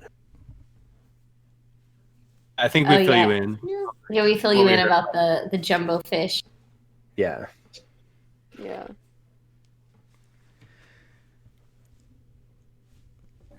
All right, so we're going to go to Adam's house. Have to go to Adam's house. All right, so you make your way to over to the address listed. You kind of stumble into it. It's just kind of a residential area. just rows and rows of small, skinny houses. And yeah, you make your way to the address and open the door. And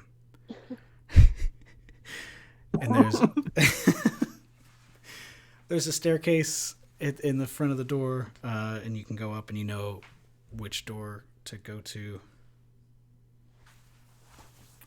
There are apartments or something, or It's like one. Yeah, there's like two apartments. And so you come up and you see like a door. There's bicycles, which is weird because they don't seem like they're from the right time period. Like modern bicycles. Yeah. We see a man with a microphone on a computer.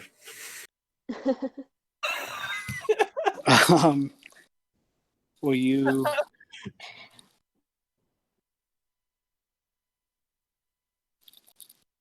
Yeah, you see a door and you knock on it. yes. And you do see a man opens the door and is kind of leaning on it. He's about 5'8". He's got a beard. He says, "Oh, hello." He looks very confused. Hello, we have a delivery for you. A delivery? Well, who are you? Why are there 4 of you?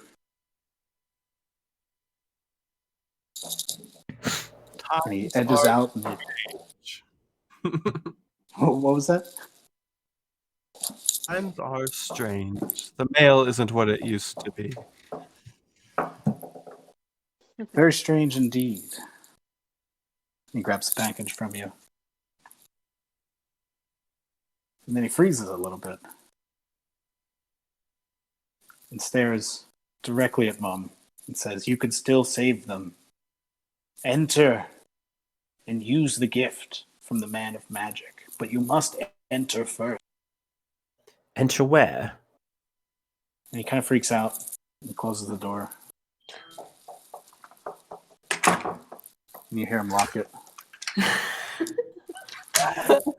Wow. Really good Foley. I like the visual reference here.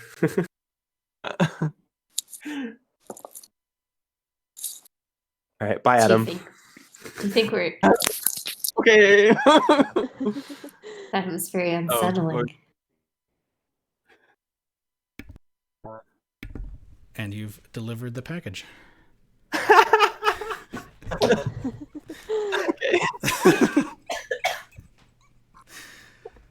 I think we just all stand in the hallway, like looking at each other for a moment. I didn't realize we were doing like a multimedia RPG. Friend, like, looking at everybody, like shoulders slowly, like hunching up, like what are we? Hands out, you know.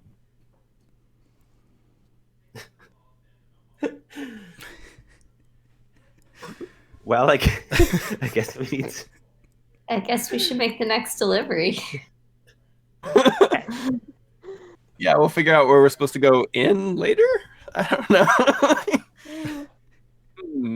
The river? Looks at Mum kind of hard. Like, do you have any idea what he was talking about? What did he say again? Like, you must enter what? And then use the spell from Houdini. Enter from the what? Magic Man. Don't know. You must enter first was the Question. To get swallowed by the whale? Oh. Can't say I've ever done that before. Not very many firsts for you left, huh? I've been around a very long time.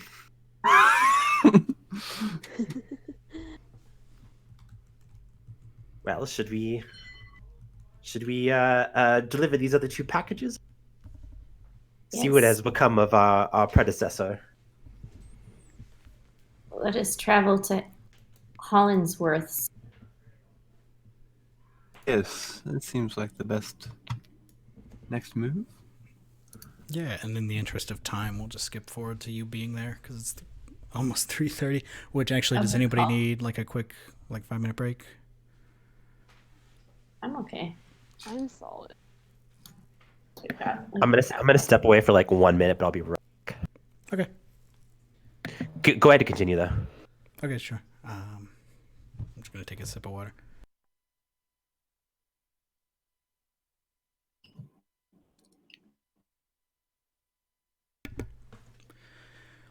Okay, so you managed to get yourselves over to Oakland.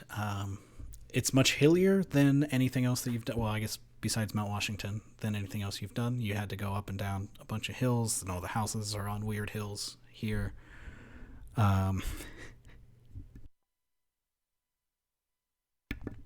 And you get nearby to where the address is, and then you see like right in front of it there's two basement doors. Like, I don't know if you're all familiar with like sidewalk basement doors that like open, and there's stairs that lead into that house's basement. Yeah. Yeah. Well, that is open, or it's open in the house, and you just hear shouting from inside. Help! Help, please! Come on in! Is draw anybody a sword and anybody that's out there? I rush down. Rensa rushes down the stairs right after you. Inside, you see the source of the shouting for help is a large brown bear wearing shorts and a t-shirt, and is standing on a chair like an elephant that's afraid of a mouse. Is it Craig? Well, who knows? Maybe it's a relative of Craig. It should have been Craig. I'm so mad at myself. It's Craig now. Not Hannah Hollinsworth. It's now Craig. There are three beings made of coal tar, garbage, and smog just milling about in the basement. Oh, Hey, please, come on. This is scary. Oh, here comes another one. Stand back, fiends. They're milling out, you notice that there's a toilet just in the corner of this basement. It's like a completely unfinished basement with a white toilet in the corner. And a fourth pollution being is just gurgling out of it. Uh-oh. Climbing out. Well, I don't know. Anything help?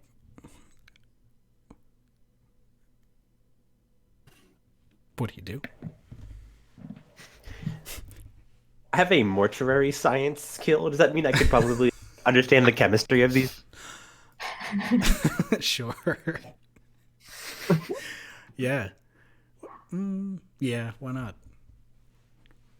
I'm just trying to apply these weird ass skills now.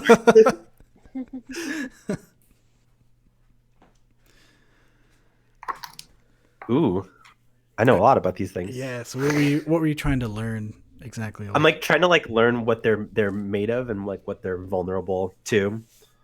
Okay. I'm trying to think of how to apply that to something called mortuary science as an answer. I mean, it probably use all kinds of solvents and chemicals to preserve bodies and clean them and. Right, yeah, you can see that they're definitely made up of, like I said, coal tar and garbage primarily, which are all organic things. So, like, you probably would know, if you had a laboratory, obviously you would know how to dissolve them.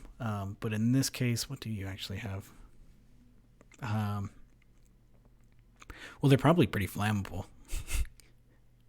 Would be another thing. Fran, can't you do something with your sword? no, I can't. Doesn't it?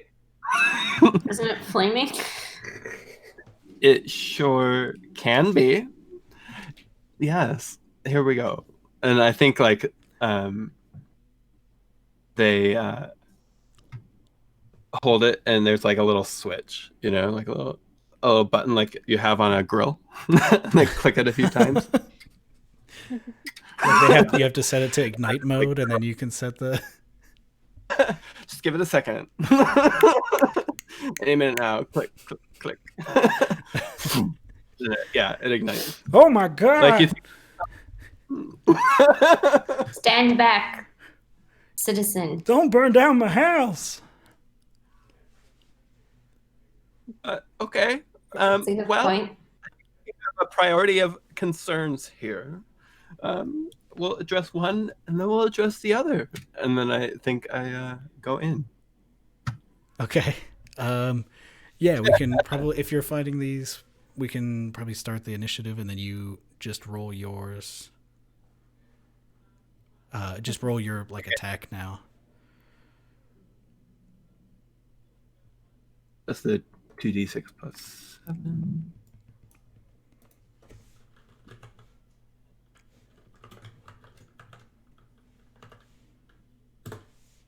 Ooh. No. I don't know if there's like advantage or anything in this system, because I feel like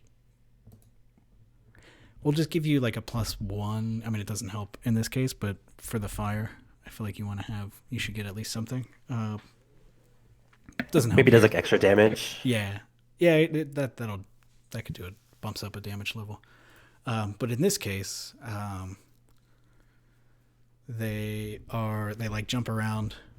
The one that you tried to stab, like, is surprisingly agile and kind of dodged out of the way. And yeah, let me reset these initiative counters.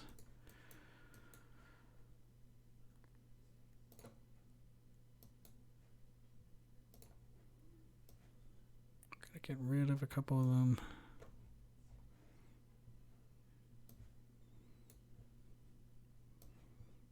Four pollution things right now. Yeah, there are 4. Ocean creatures. They were all different, right? What was that again? They're like amalgamations of like junk, gross Yeah. stuff. Okay. Basically. coal tar and garbage. There's like smog billowing off of them. Here we go. And they're just kind of milling around. I mean, until I try to. Right, they were just kind of milling around, kind of murmuring. They were a little menacing Craig. Yeah. bit. Craig is standing on a chair, probably with a broom. Kind of like Come on, get out of here! usually like kind of poking at him. Yeah. Okay, so I'm gonna brandish my buster sword at whatever creature is closest to the door and try to, as I'm fighting them, lead them towards the door. Okay. And I roll 6 plus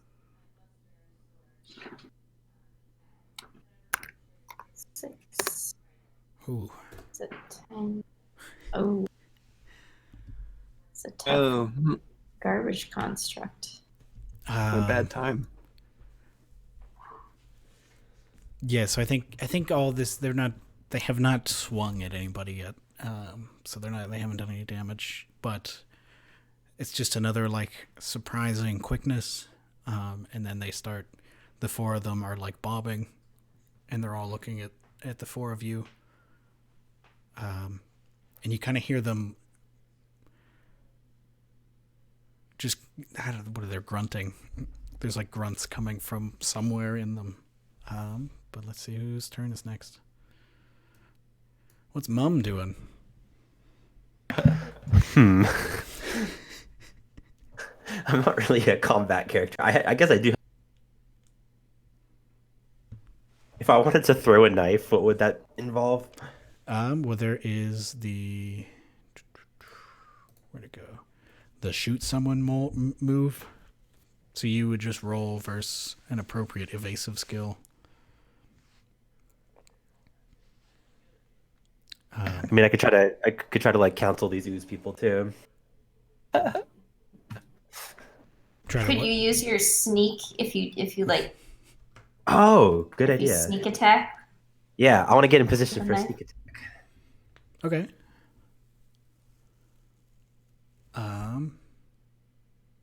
So yeah, you're just trying to like trying to make it so that they can't attack you, and then on the next turn you'll be able to attack Yeah.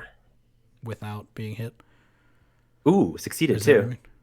Okay, yeah. So yeah, you kind of like merge into the shadows somehow. maybe your ghost husband is like making how you do this. Is it ghostly? Yeah, I think I just kind of like hide in a corner. Okay. And I think maybe Oliver stands in front of me, and I have a weird wispy veil in front of me that obscures me. Cool. That's the end of that round. Some of these rounds are quick. Shuffle.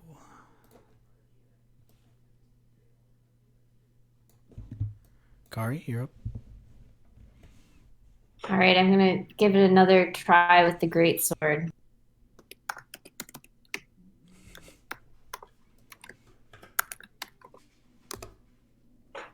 Ooh. Oh, we're tied. So in a tie, you can test your luck to win. Oh, okay. Okay, so but is that just 2d6? Yeah, 2d6, trying to roll under 7, and then you'll drop that 7 down to 6. Hey, you Got did a it. 5. Okay, so that's 4 damage. Okay. Yeah, well, that would be enough. You kind of like it like you stab it, and it kind of like melts away, and sort of degrades your sword. Your sword got a little rusty from that. Ooh. And you just there's like this echo of that grunting comes up, and you just heard the word enter from the grunting. Oh. Who's next? Everybody heard that. It's like throughout the whole room. And then one of them is going to charge at,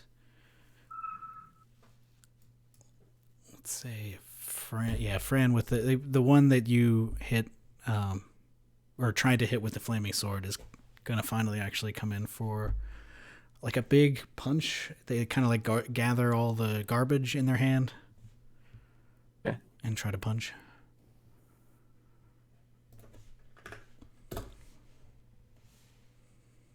This is mine. Ooh, Oh, these buddies they hit hard. Let's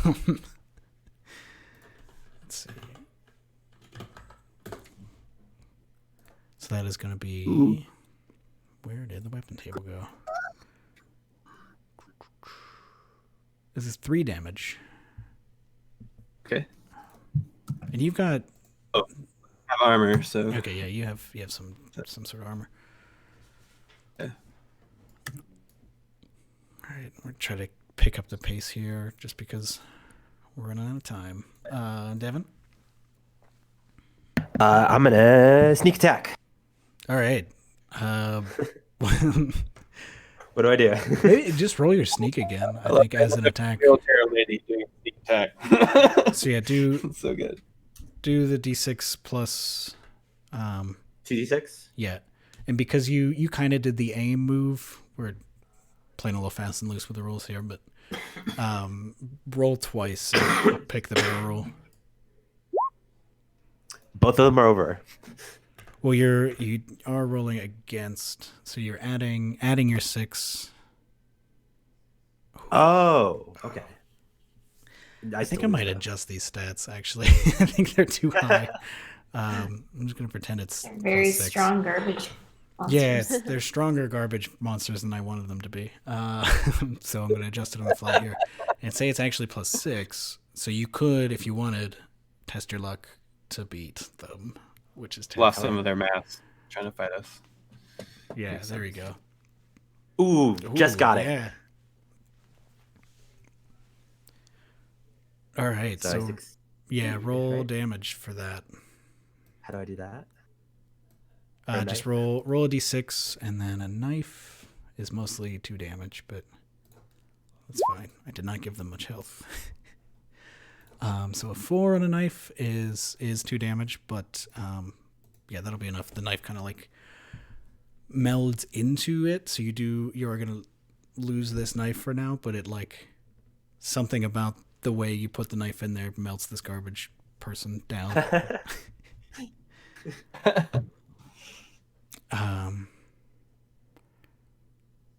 Yeah, let's see. I forgot I have to draw cards.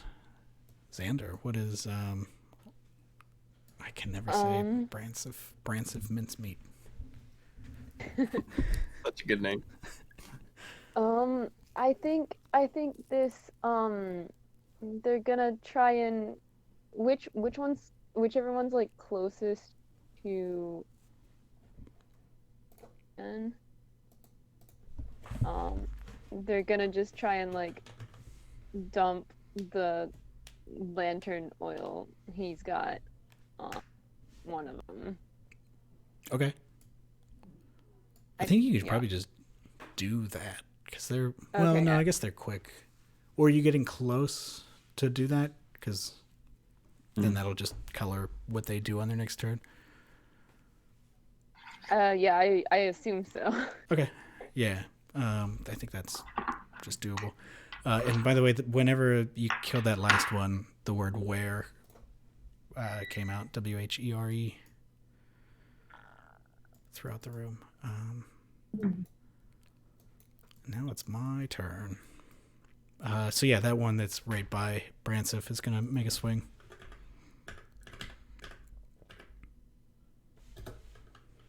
It's kind of covered in slop, so I'm gonna reduce its number a little more. So Xander, if you want to roll, probably at wrestling or some fist fight, I guess it's the same number. So it's my skill plus that, right? Yeah. So it'd be +6. Whew. Okay. And what were you doing here? So how is it coming at me? It's like coming with it for a big like punch. It's like a haymaker. Probably really like spun it up. I think he just sort of like ducks and maybe tries to wrap his arms around it. Okay, and like just squeeze it hard, or because you do get to do damage here, so. Then he like squats and like just like heaves it over him. Doing like a what's it called? I don't like a pile know like a pile driver, I think, when you like bring them over your head and dump them on their own head. Sorry, wrestling fans. Yeah, I don't know anything. Sure, yeah, why not? Cool, yeah. Roll damage as medium beast.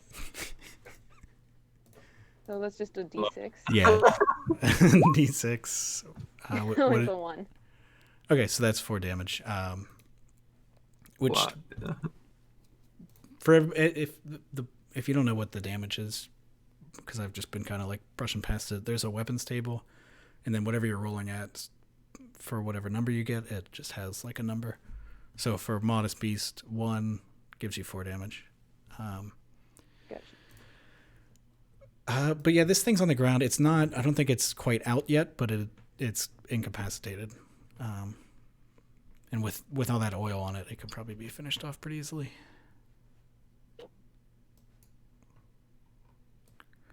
And the one remaining up, I think, was fighting. I think it's still the one that was fighting Fran. Is that right? I think so. Okay. Yeah, it's coming for you.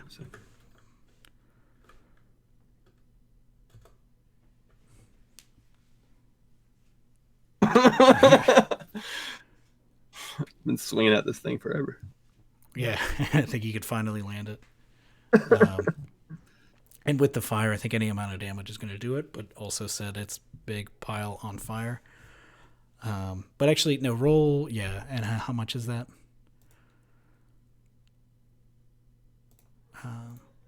3. This is a great sword. Okay, that's 8. I think that's enough to catch it on enough fire that it gets the other one. So I think you take them both out here in the interest of time, especially. And they rumble. It breathes.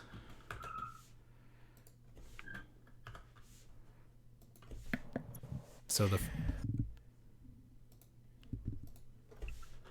Perhaps we should make haste to the creature. Yes. Okay. I agree. Where I turn a switch. Out. The basement is kind of on fire, but it's also a cement basement, so it's probably not a big deal. Craig, you got this? Thank you so much. Thank you. Do you have my mail? I need my mail. Yeah. Oh, right. Almost forgot. You are the post, folks. I guess I pull his mail out of the bag, Okay. hand it to him. The idea that it's like slightly singed. Okay. What do you do? I guess So I broadly. guess we go back across through downtown to the river again. Okay. Yeah, that makes sense. To like the point, or Yeah. We can kind of justify that we go to that last place on the thing anyways and bring it. Yeah. Yeah. Yeah. South side. yeah.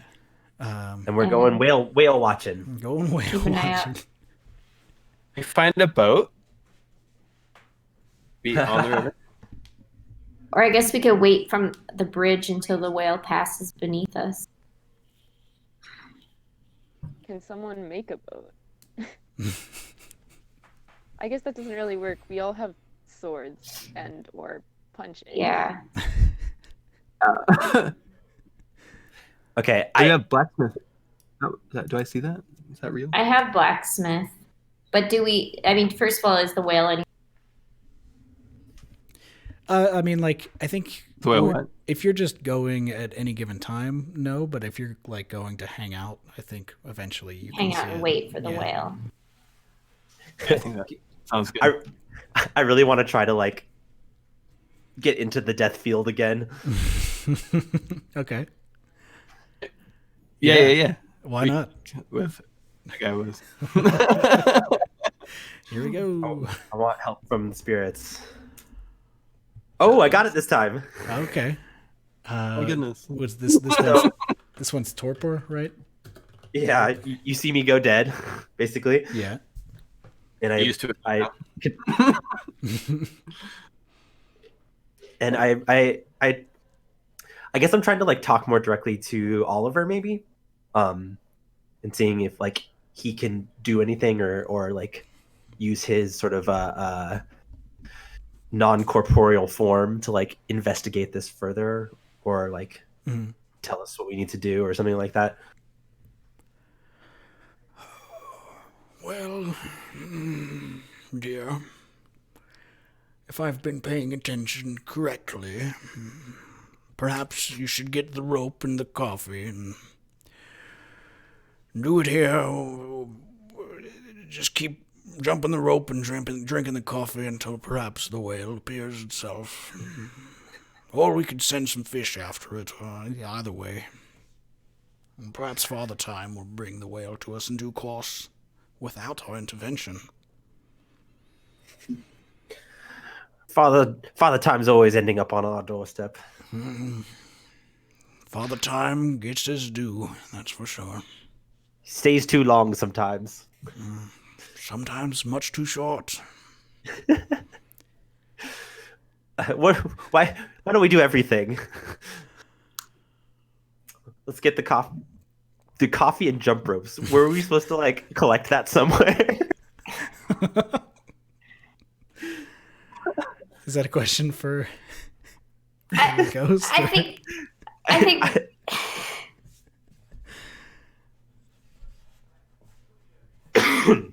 I mean, I don't know. It's That's kind of we me could, out of character as well. yeah, if it's out of character, we could just say that you can collect that stuff, like So maybe spend while some you time getting a bunch of coffee and a jump rope. do we think we need to do that before you jump in the blowhole and do the spell? Are we sure that was the solution? I mean, that's I think obviously we're what you're supposed to do. I don't see any other solution to this problem. Finn, or not Finn, Fran, takes off their belt and just starts jumping. Here we go. All right. I'll do 100. We can do this. And I'll pass you coffee cups. Yes. I'm ready. Okay. And after a while, after you do your 100th, is everybody just like chugging coffee, or what's the? Yeah. I guess, yeah. I guess we can pour some into the river too. Okay. 100 cups is a lot. Stuff is probably like also like grilling stuff. It's like you can't just have coffee on an empty stomach. Right. We're just having like a weird like picnic party on the bridge. Right. I guess. And after a while, or after like you finish all the coffee and dump it all and drink it all, you see this whale coming down the Monongahela, and it carries on, and it ends its stay like between the two bridges. There's just this very large whale, and you hear a whale noise. Can some of you strong lads pick me up and kind of hold me over the edge of the railing? Friend's just like 100%. Just like walks over to the chair. Are we like tying a rope around her? Dumping her off the bridge? Yeah, just like the slow lower. Yeah. Okay. Such a good like the steady now. I think we tie a rope around your waist. Yeah. I Absolutely. pull the scroll out of my robe and start like kind of looking over it as I descend towards this whale. So Okay, good. and the whale's getting closer. Curious. getting- It's like a curious approach. Is its mouth open? It whenever it makes the big whale noises, it opens its mouth. And I think you need to enter through the blowhole, is what the garbage monsters told us. Oh, okay.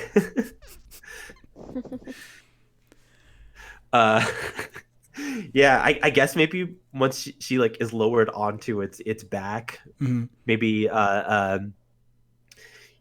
so she does some weird necromancy magic that hopefully we don't have to roll for, where she like sort of like combines with the spirit of Oliver, and Oliver kind of like takes over her legs so that she can like start like walking and crawling on top of this thing. Okay, so like a crawl. Yeah, I mean, you two probably have a deal that you do I have stuff. I have ghost legs now. And yeah, so what you just like crawl into the blowhole? Yeah, Is that what that is? Okay. This is upsetting, but yes. It's like a big nose. Fran kind of like looks around and like, oh. I think the whale she did.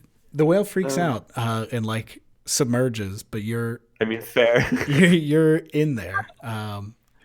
What will you do? I open up the scroll. Okay. Are you gonna read it? Yeah. Okay, I think we should roll to cast a spell. Oh God. We'll give you God. like a two on this spell, so you got a 7 total. Oh, just met it. Ooh, I thought we were gonna just end this on an oops. I mean, I could roll an oops. No, you made it. Yeah, so you're casting this spell. It comes naturally to you as the necromancer, of course. You know magic. And after a time, like it's like nothing happens once you finish casting it, and then you hear, like, it's almost like clicking, maybe like a mashing, and you're ejected out of this whale blowhole, like up into the air, probably a little bit. And you look down, and there's a person just kind of sitting in the river where the whale was. And in my head the whole time that they've been this person on the back of these initiative cards / on the back of the Troika book.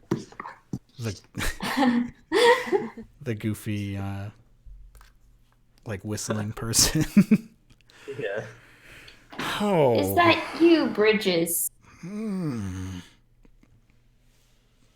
Yes, I suppose that's the name I usually go by. Bristling Bridges.